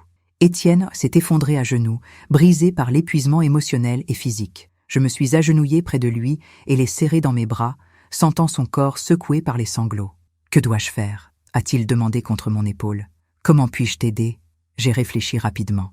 Étienne pouvait encore être utile, pas dans la confrontation directe, ce serait trop dangereux pour lui, mais d'une autre manière. « Va voir mes parents, » ai-je dit. « Dis-leur que je vais bien, que tout va s'arranger bientôt. Et demain matin, va à la gendarmerie de la ville voisine, pas celle de Valençay, car elle est corrompue. Demande à parler directement au capitaine. Dis-lui qu'il doit se rendre immédiatement à la propriété, Leclerc, ad Valençay. Dis-lui que des crimes graves s'y déroulent cette nuit même. Insiste jusqu'à ce qu'il t'écoute. Demain matin, a répété Étienne. Mais ce sera trop tard, non ? Peut-être, ai-je admis. Mais nous avons d'autres renforts en route, je l'espère. Toi, tu seras notre filet de sécurité, notre dernier espoir si tout le reste échoue. Il a hoché la tête, s'essuyant le visage. D'accord, je le ferai, je te le promets. Je me suis relevé, l'aidant à se mettre debout également. Il faut qu'on y aille maintenant, ai-je dit à Héloïse. Nous avons déjà perdu trop de temps. Mais, Étienne, m'a retenu par le bras une dernière fois. « Amélie, cet homme qui m'a donné les photos et les informations sur Leclerc, il m'a dit quelque chose d'autre, quelque chose qui m'a semblé étrange sur le moment, mais qui prend sens maintenant. » « Quoi donc ?» « Il a dit que ce soir, à minuit, il y aurait une purge, que M. Vacheron avait décidé d'éliminer tous les liens faibles de son organisation, que du sang allait couler, beaucoup de sang, et que personne ne serait épargné, ni les traîtres, ni les témoins, ni même les membres loyaux qui en savaient trop. Mon cœur s'est arrêté. Une purge. Cela signifiait que M. Vacheron ne venait pas seulement pour une réunion ordinaire. Il venait pour nettoyer, pour tuer, pour effacer toute trace de son réseau avant de le reconstruire ailleurs avec de nouveaux membres. Ce qui signifiait que Gaspard, en tant que suspect potentiel, était probablement sur la liste. Et moi aussi. Et toutes les filles cachées dans les sous-sols. Nous étions tous condamnés dès le départ. Nous devons les prévenir, a dit Héloïse, lisant mes pensées. Nous devons retourner immédiatement. Nous avons couru vers les bois, laissant Étienne Comte debout seul devant l'église, le pistolet abandonné à ses pieds, regardant disparaître la femme qu'il avait aimée dans une mission qui pourrait la tuer. Le voyage de retour à travers les tunnels a été plus rapide, alimenté par l'adrénaline et la peur. Nous ne parlions pas, économisant notre souffle pour la course. L'eau glacée, la pierre qui nous serrait de tous côtés, les ombres dansantes de nos lanternes, tout cela n'était plus qu'un flou, une épreuve que nous devions traverser pour arriver à temps. Quand nous avons finalement émergé dans le sous-sol de la maison, Leclerc, haletante et trempée, Gaspard et Bernadette nous attendaient avec des visages graves. « Vous êtes en retard, » a dit Gaspard. « Ils sont déjà là, tous. Monsieur Vacheron est arrivé il y a 20 minutes avec une douzaine d'hommes. Ils sont dans le salon, ils boivent, ils parlent, et dans 1 heure, il prévoit de descendre ici pour inspecter les lieux. » Il a regardé la boîte métallique dans mes mains. « Dites-moi que vous avez trouvé ce que Solange Clou a caché. » J'ai ouvert la boîte et lui ai tendu les documents. En les parcourant, son visage est passé de l'espoir à l'horreur, puis à une détermination froide et absolue. « C'est suffisant, plus que suffisant. Mais nous avons un problème. »« Lequel ?» ai-je demandé, même si je craignais déjà la réponse. « Mon fils. Le télégramme ne lui est jamais parvenu. Ou s'il l'a reçu, il n'a pas eu le temps d'organiser les renforts. Nous sommes seuls, juste nous. 12 femmes traumatisées, une gouvernante âgée, et moi contre une douzaine d'hommes armés et dangereux. Héloïse s'est avancée. Alors nous utilisons les tunnels. Nous utilisons notre connaissance de cette maison contre eux. Nous les attirons dans le sous-sol, dans les passages étroits où leur nombre ne sera plus un avantage. Nous les séparons. Nous les piégeons. Bernadette a secoué la tête. C'est du suicide. Ces hommes sont des tueurs. Ils ont des armes. Et nous avons la rage, a coupé Héloïse. Et dans ses yeux, j'ai vu une flamme qui ne s'éteindrait pas. La rage de toutes celles qu'ils ont brisées. La rage de toutes celles qu'ils ont tuées. Cette rage vaut plus que toutes leurs armes. Les autres filles étaient sorties de leur cachette et nous entouraient, maintenant. Léa, Manon et toutes les autres. Leurs visages reflétaient la même détermination, la même volonté féroce de se battre. « Très bien », a finalement dit Gaspard. Et dans sa voix, j'ai entendu quelque chose qui ressemblait à de la fierté. « Alors, nous allons nous battre, mais intelligemment, avec un plan. » Il a déplié un vieux plan de la maison sur une table. « Voici ce que nous allons faire. » Et pendant l'heure suivante, tandis que les rires et les conversations des criminels résonnaient au-dessus de nos têtes, nous avons préparé notre piège. Un piège désespéré, improbable, qui reposait sur le courage de femmes brisées, mais pas vaincues. Mais il y avait quelque chose que Gaspard ne nous avait pas dit, quelque chose que je ne découvrirais que lorsqu'il serait trop tard pour changer de plan. Un secret final qui allait tout bouleverser. Parce que M. Vacheron, cet homme mystérieux qui dirigeait cette organisation criminelle, n'était pas celui que nous croyions. Et quand il descendrait enfin ses escaliers pour inspecter le sous-sol, quand je verrais son visage pour la première fois, je comprendrais que Solange, dans son journal, ne nous avait pas dit toute la vérité, et que la plus grande trahison était encore à venir. Minuit approchait.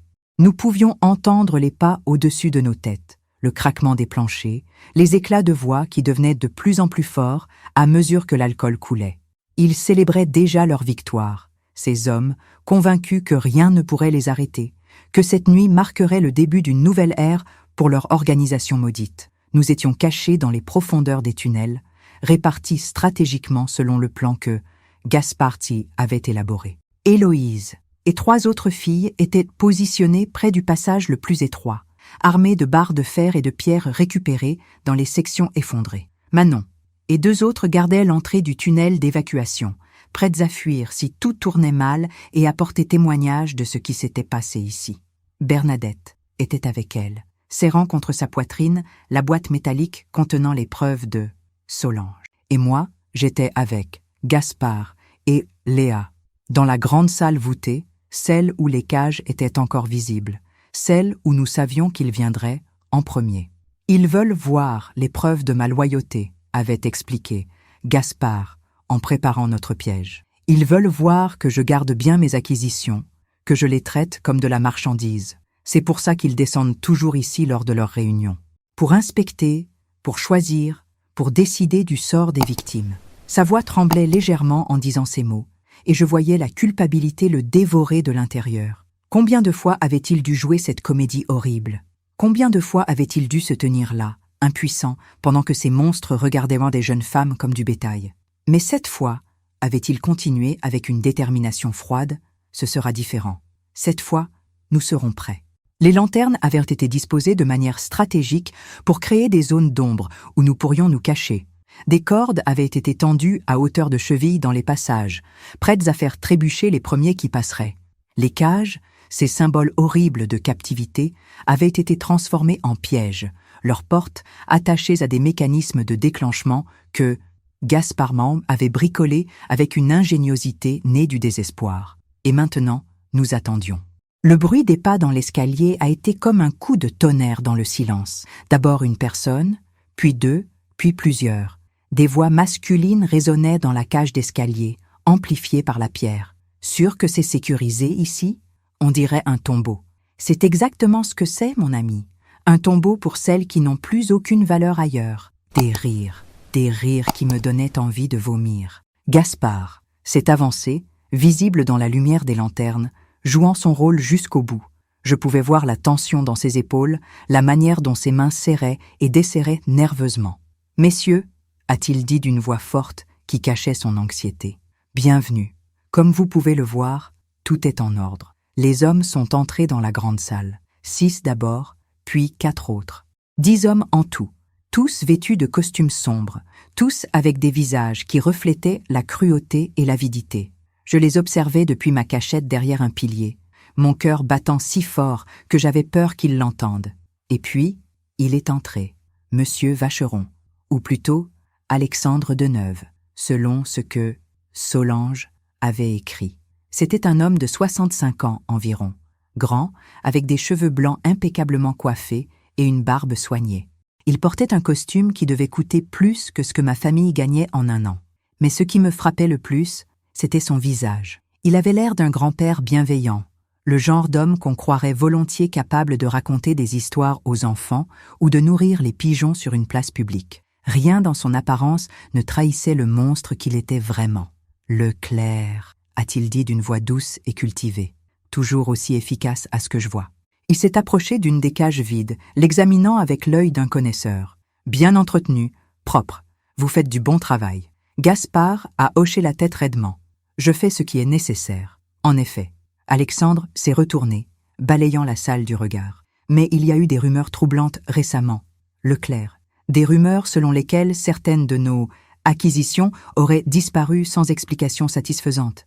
Des rumeurs selon lesquelles quelqu'un dans notre organisation serait un traître. Le silence qui a suivi était si tendu qu'on aurait pu le trancher au couteau. « Je sais », a continué Alexandre, en marchant lentement autour de Gaspard, comme un prédateur tournant autour de sa proie. « Je sais que vous étiez marié autrefois, à une femme nommée Solange, une femme qui est morte dans des circonstances malheureuses. » Gaspard n'a pas répondu, mais je voyais ses mâchoires se serrer. « Ce que vous ne savez peut-être pas, » a dit Alexandre avec un sourire qui n'atteignait pas ses yeux, « c'est que Solange ne s'est pas contentée de découvrir notre organisation. Elle a fait quelque chose de bien plus dangereux.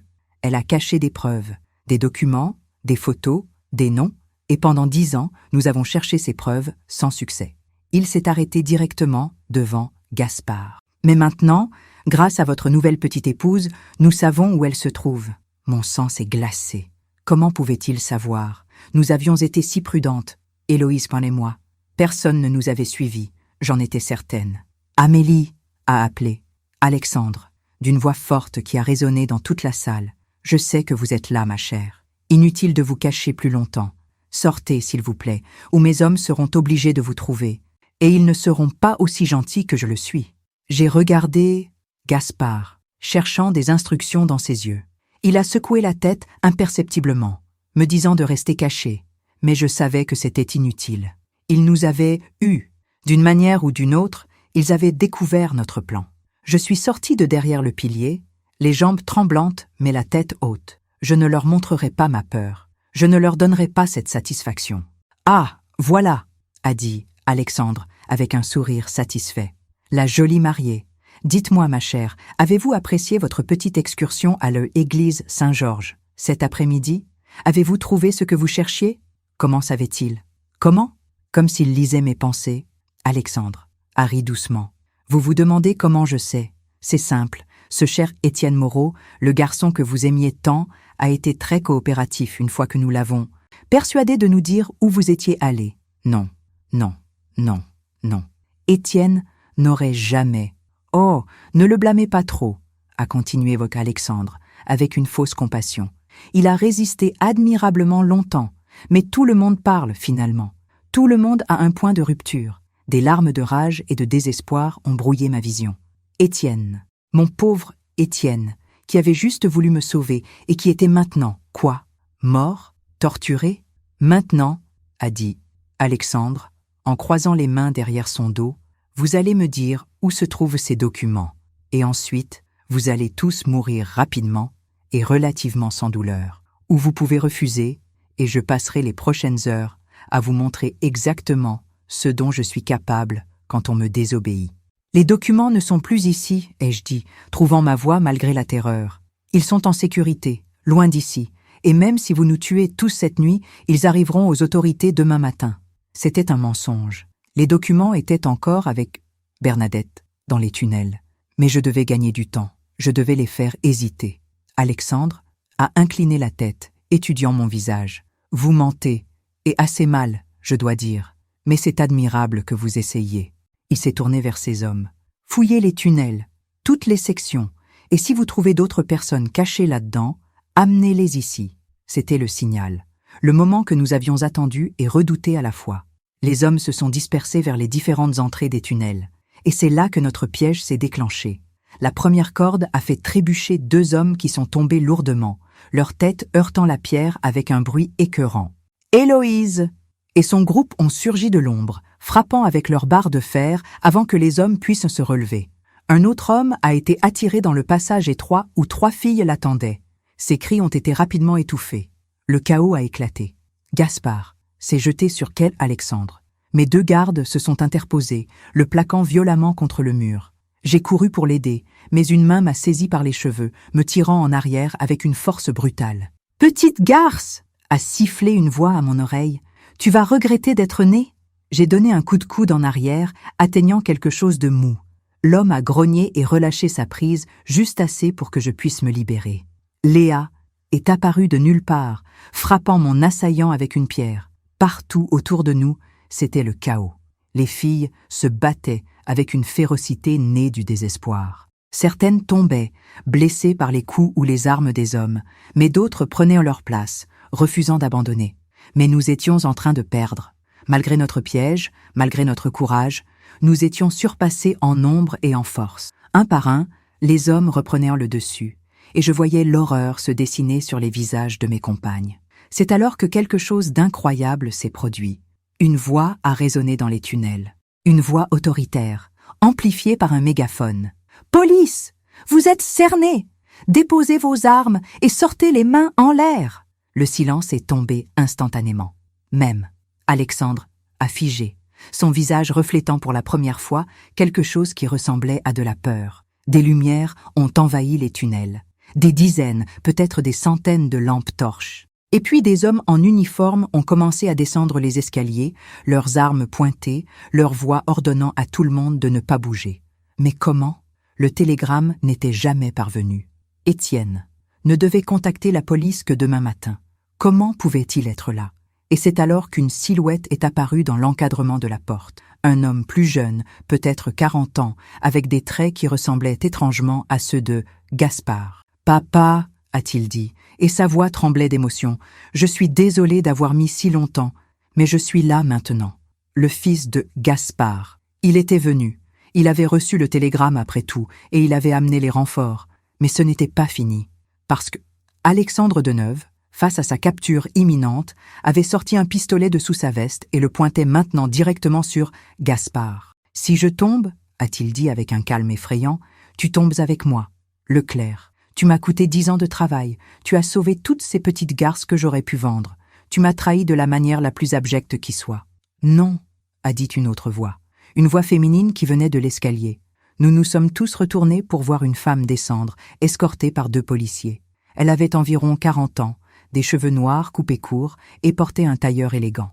Mais surtout, elle avait les mêmes yeux gris acier que d'Alexandre. « Cécile » a murmuré. « Alexandre ». Et pour la première fois, j'ai entendu de la vraie émotion dans sa voix. « Ma fille, que fais-tu ici ?»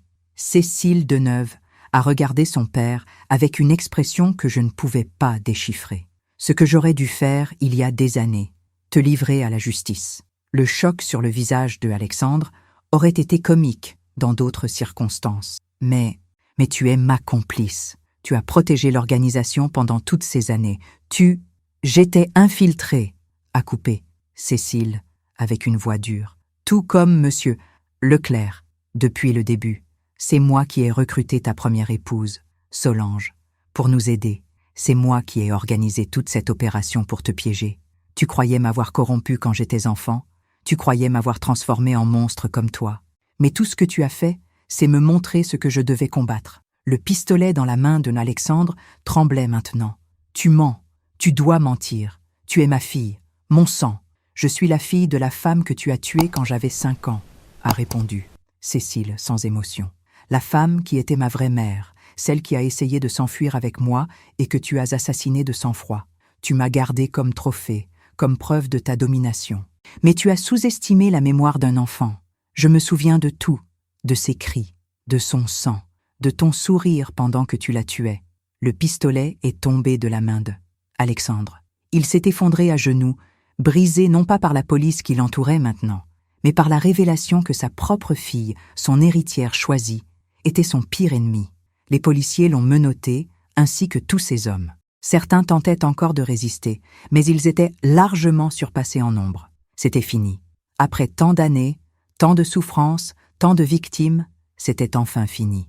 Mais dans le triomphe, il y avait aussi une douleur terrible. 3 des filles, qui s'étaient rebattues avec nous, étaient gravement blessées et devaient être évacuées d'urgence. Bernadette avait reçu un coup à la tête et saignait abondamment.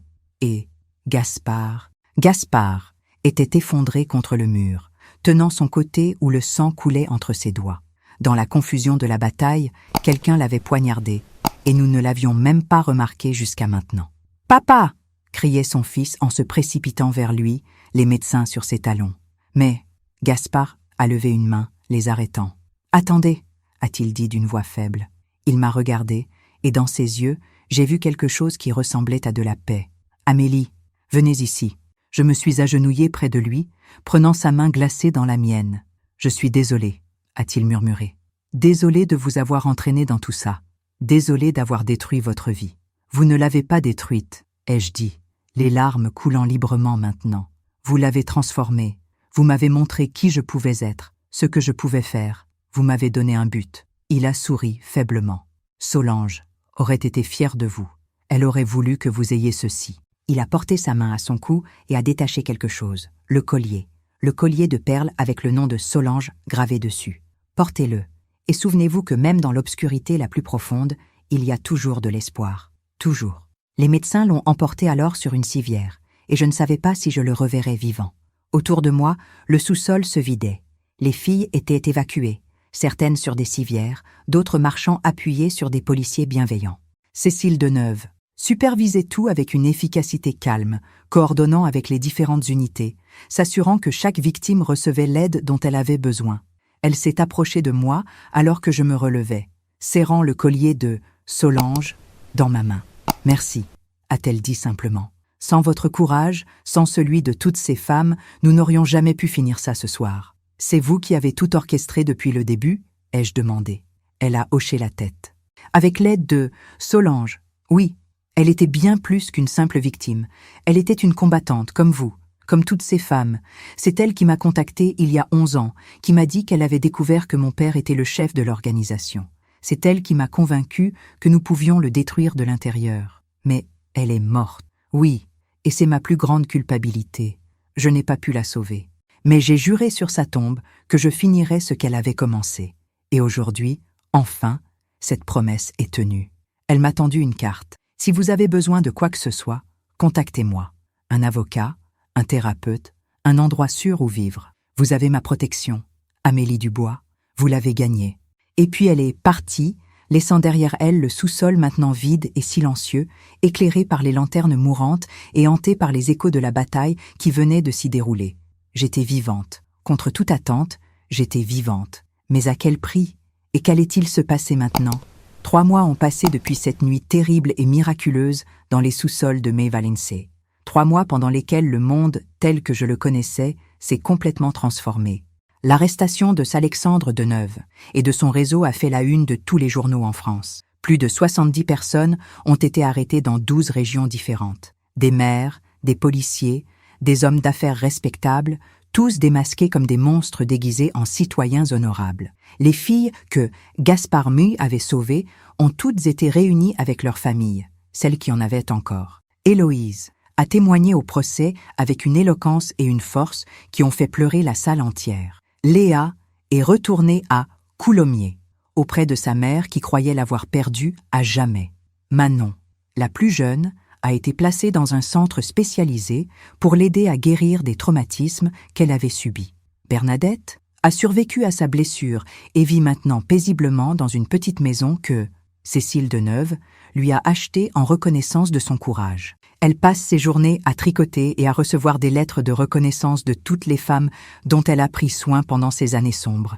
Et Gaspard a survécu à sa blessure, contre toute attente. Il a passé 6 semaines à l'hôpital, entre la vie et la mort, pendant que son fils ne quittait pratiquement pas son chevet. Quand il s'est finalement réveillé, la première chose qu'il a demandé, c'était si nous étions tous en sécurité. Pas s'il allait survivre, pas si ses blessures allèrent guérir, mais si nous étions en sécurité. Il vit maintenant à Paris avec son fils, loin de la maison maudite de Dame Valencé, qui a été transformée en mémorial pour toutes les victimes du réseau. Le gouvernement a reconnu son service, l'a décoré pour sa bravoure, lui a accordé une pension généreuse. Mais je sais, parce qu'il me l'a dit lors de ma dernière visite, que rien de tout cela n'efface la culpabilité qu'il porte. La culpabilité de n'avoir pas pu sauver Solange. La culpabilité de toutes celles qu'il n'a pas pu atteindre à temps. On porte nos morts avec nous, m'a-t-il dit ce jour-là, assis dans son fauteuil près de la fenêtre donnant sur la Seine. Mais on porte aussi nos vivants, et c'est pour eux qu'on continue. Quant à moi, Amélie Dubois, ou plutôt Amélie Leclerc, car oui, je porte toujours légalement ce nom, je suis retournée à Gimel-les-Cascades. Je suis retournée dans ce village de montagne où l'air pur nettoie l'âme, où les cascades chantent éternellement leurs chansons de renouveau. Mes parents m'ont accueillie avec des larmes et des embrassades qui ont duré des heures. Ma mère ne cessait de répéter qu'elle était désolée, qu'elle ne s'était jamais pardonnée, qu'elle vivrait avec cette culpabilité jusqu'à son dernier souffle. Mais je lui ai pris les mains, ces mains qui m'avaient nourrie et protégée toute mon enfance, et je lui ai dit la vérité. « Maman, tu m'as sauvé la vie en me sacrifiant. Parce que si je n'avais pas épousé Gaspard, si je n'étais pas entrée dans cette maison, toutes ces femmes seraient encore prisonnières ou mortes. Tu ne pouvais pas savoir, mais le destin, lui, le savait. Et je suis en paix avec ça. Et Étienne, mon cher Étienne, qui avait survécu à sa torture, qui avait tenu sa promesse d'aller chercher de l'aide, même après avoir été battu presque à mort. Les hommes de Alexandre l'avaient laissé pour mort dans une ruelle de Valençay, croyant l'avoir tué. Mais il s'était réveillé, avait rampé jusqu'à la gendarmerie, et même s'il était arrivé trop tard pour changer le cours de cette nuit, les renforts étaient déjà en route grâce au fils de Gaspard. Son témoignage avait été crucial pour le procès. Il m'a demandé en mariage, encore une fois. 3 semaines après mon retour, avec la même bague simple qu'il avait fabriquée, il y a ce qui me semblait maintenant une éternité. Et j'ai dit oui, mais pas pour les raisons qu'on pourrait croire. Pas parce que je retournais à la jeune fille innocente que j'étais avant tout cela. Cette fille-là est morte dans les sous-sols de Bois-Valençay. J'ai dit oui parce que j'avais appris quelque chose de fondamental pendant ces mois d'horreur et de courage. J'avais appris que l'amour véritable, c'est choisir de construire quelque chose avec quelqu'un qui vous connaît vraiment, qui a vu vos ombres les plus sombres et choisit quand même de rester. Étienne m'avait vue brisée, m'avait vue forte, m'avait vue transformée. Et il m'aimait encore, pas malgré ce que j'étais devenue, mais à cause de cela. Nous nous sommes mariés à l'église Saint-Georges, la même église où j'avais épousé Gaspard, la même église où Nane Solange avait caché les preuves qui ont sauvé tant de vies. Mais cette fois, c'était différent. Cette fois, l'église était remplie de gens qui m'aimaient, qui nous célébraient vraiment. Gaspard était là, assis au premier rang, les larmes coulant silencieusement sur ses joues pendant que je prononçais mes vœux. Cécile Deneuve était là aussi, ainsi que Héloïse, Léa, Manon et toutes les autres femmes qui avaient survécu. Bernadette a pleuré dans son mouchoir pendant toute la cérémonie, et autour de mon cou, je portais le collier de Solange, cette femme que je n'avais jamais connue, mais qui avait changé ma vie de manière si profonde. Après la cérémonie, alors que tout le monde célébrait sur la place du village, Gaspard Pell m'a prise à part. « Amélie » a-t-il dit, et dans ses yeux, je voyais quelque chose que je n'avais jamais vu auparavant, de la légèreté, de la paix. Il y a quelque chose que je dois vous dire, quelque chose que je n'ai révélé à personne d'autre. Mon cœur s'est serré. Après tout ce que nous avions traversé, qu'est-ce qui pouvait encore rester caché? Solange, a-t-il commencé, sa voix tremblant légèrement. Elle n'est pas morte, comme je vous l'ai dit. Enfin, pas exactement. Le monde a basculé autour de moi. Quoi? Il a sorti une lettre de sa poche, une lettre jaunie par le temps, écrite d'une écriture élégante que je reconnaissais du journal. Elle était malade, très malade. Un cancer qui la rongeait de l'intérieur. Les médecins lui avaient donné 6 mois à vivre, peut-être moins. Quand l'organisation a découvert qui j'étais vraiment, quand ils sont venus pour nous tuer tous les deux, elle a fait quelque chose d'extraordinaire. Il a fermé les yeux et une larme a roulé sur sa joue. Elle a pris ma place. Elle leur a dit qu'elle était l'agent infiltré, que j'étais innocent, que j'avais été manipulé par elle.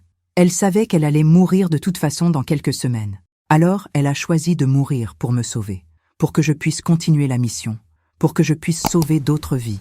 Je ne pouvais pas respirer. Solange, cette femme courageuse et brisée qui avait sacrifié ses derniers jours de vie pour une cause plus grande qu'elle-même. Mais il y a plus, a continué Gaspard. Et maintenant, il souriait à travers ses larmes. Dans ces dernières minutes, avant qu'il ne l'emmène, elle m'a chuchoté quelque chose. Elle m'a dit qu'un jour, une autre femme viendrait, une femme qui comprendrait, une femme qui finirait ce qu'elle avait commencé. Et elle m'a dit de lui donner son collier. Il a touché doucement le collier autour de mon cou. Elle vous voyait déjà, Amélie. D'une manière ou d'une autre, elle savait que vous viendriez. Et elle voulait que vous sachiez que tout ce qui s'est passé, toute la souffrance et le courage, tout cela avait un sens, un but. Je pleurais maintenant, tenant le collier contre mon cœur. Mais ce n'est pas tout, a dit Monsieur Gaspard, et maintenant son sourire s'élargissait. Cécile a découvert quelque chose pendant l'enquête, quelque chose qu'elle voulait vous dire elle-même, mais elle m'a demandé de le faire. Quoi donc? Alexandre Deneuve avait des comptes bancaires secrets, des millions d'euros amassés grâce à ses crimes. Selon la loi, cet argent doit être distribué aux victimes de son réseau, à toutes les femmes qu'il a fait souffrir, à toutes les familles qu'il a détruites. Il m'a tendu une enveloppe, votre part, assez pour acheter une petite maison, pour démarrer une nouvelle vie, pour ne plus jamais dépendre de personne. C'est votre argent, Amélie. Vous l'avez gagné avec votre courage. J'ai ouvert l'enveloppe et j'ai vu le chiffre. C'était plus d'argent que je n'en avais jamais vu de ma vie, assez pour transformer l'existence de ma famille entière. Mais surtout, c'était un symbole que le mal, aussi puissant soit-il, finit toujours par être vaincu, que la lumière, aussi faible soit-elle, finit toujours par percer l'obscurité. Aujourd'hui, j'ai 75 ans. Étienne est mort il y a 5 ans, paisiblement dans son sommeil, après 52 années de mariage heureux. Nous avons eu 3 enfants, 7 petits-enfants, et bientôt mon premier arrière-petit-enfant naîtra. Je vis toujours à J'y mêle les cascades, dans la petite maison que nous avons achetée avec l'argent de la restitution. Je fais toujours mes sablés pour l'âme église Saint-Georges, tous les dimanches. Je suis toujours la gentille grand-mère que tout le monde connaît et aime. Mais je suis aussi plus que cela. Avec l'argent qu'il me restait, j'ai créé une fondation. La fondation Solange Leclerc, en l'honneur de la femme qui a tout sacrifié. Une fondation qui aide les victimes de trafic humain, qui leur donne un endroit sûr où guérir, qui leur offre une éducation et des opportunités pour reconstruire leur vie. Héloïse dirige maintenant une branche de la fondation à Paris. Léa en a ouvert une autre à Coulommiers. Partout en France, des femmes qui ont survécu à l'impensable aident maintenant d'autres femmes à survivre. Et moi, chaque année, le jour anniversaire de cette nuit terrible dans les sous-sols de Valençay, je retourne à l'église Saint-Georges. Je m'assois devant la statue de Sainte Geneviève et je prie, pas pour moi, pas pour Solange, mais pour toutes celles qui se battent encore, quelque part dans le monde, dans l'obscurité, parce que j'ai appris quelque chose de fondamental pendant ces mois qui ont transformé ma vie. La vie n'est jamais ce qu'elle semble être. Ce qui paraît être une malédiction peut être un déguisement pour une bénédiction. Ce qui semble être la fin peut être en réalité un nouveau commencement. Et parfois, les anges viennent à nous sous la forme de démons, et les démons sous la forme d'anges. Mon mariage forcé avec un homme de 58 ans m'a semblé être la pire chose qui pouvait m'arriver. Mais en réalité, c'était le début de ma véritable vie, le début de ma transformation d'une jeune fille effrayée en une femme courageuse, le début d'un héritage qui continuerait bien après ma mort. Alors voilà, mes chers amis qui m'avaient écouté jusqu'au bout, voilà mon histoire. L'histoire d'une femme qui croyait que sa vie était finie à 18 ans et qui a découvert qu'elle ne faisait que commencer. Si vous traversez votre propre obscurité en ce moment, si vous avez l'impression que tout est perdu, que rien ne peut être sauvé, souvenez-vous de mon histoire. Souvenez-vous que la force que vous cherchez est déjà en vous, que le courage dont vous avez besoin attend simplement d'être découvert et que parfois, les chemins les plus sombres mènent aux destinations les plus lumineuses. Portez votre collier de Samy Solange, quel qu'il soit, ce poids qui vous semble insupportable, ce fardeau qui vous écrase. Portez-le avec fierté, parce qu'un jour, vous comprendrez que c'était en réalité ce qui vous rendait fort. Et si mon histoire peut sauver ne serait-ce qu'une seule personne, si elle peut donner de l'espoir à ne serait-ce qu'une seule âme perdue dans l'obscurité, alors toute la souffrance, toute la peur, tout le courage que cela a demandé, tout cela aura valu la peine. Maintenant, avant de partir, je veux vous demander quelque chose de spécial, pas un simple clic ou un abonnement mécanique. Non, je veux que vous preniez un moment, un vrai moment, et que vous pensiez à quelqu'un dans votre vie qui traverse une période difficile, quelqu'un qui se sent peut-être perdu, brisé, sans espoir, et je veux que vous leur envoyiez ce message, pas pour moi, pas pour le canal, mais parce que votre geste pourrait changer le cours de leur vie, comme mon histoire a peut-être touché la vôtre. Partagez cette lumière, parce que c'est comme ça qu'on change le monde. Pas en grand, pas en spectaculaire, mais une personne à la fois, une histoire à la fois, un moment de courage à la fois. Et si vous vous sentez appelé à rejoindre cette famille que nous construisons ici, cette communauté de survivants et de guerriers, alors oui, inscrivez-vous au canal. Non pas parce que je vous le demande, mais parce que vous voulez faire partie de quelque chose de plus grand. Parce que vous voulez être le témoin d'autres histoires comme la mienne. Parce que vous croyez, comme moi, que nos histoires ont le pouvoir de guérir, de transformer, de sauver.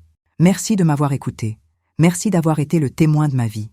Merci d'avoir porté ce poids avec moi pendant ces quelques heures. Maintenant, allez. Allez vivre votre propre histoire extraordinaire. Allez être le héros que vous attendiez. Et n'oubliez jamais, même dans les moments les plus sombres, vous n'êtes jamais seul. Nous sommes tous connectés par ces fils invisibles de courage et d'espoir. Et ensemble, nous sommes invincibles. Que Dieu vous bénisse, mes chers amis. Jusqu'à la prochaine histoire.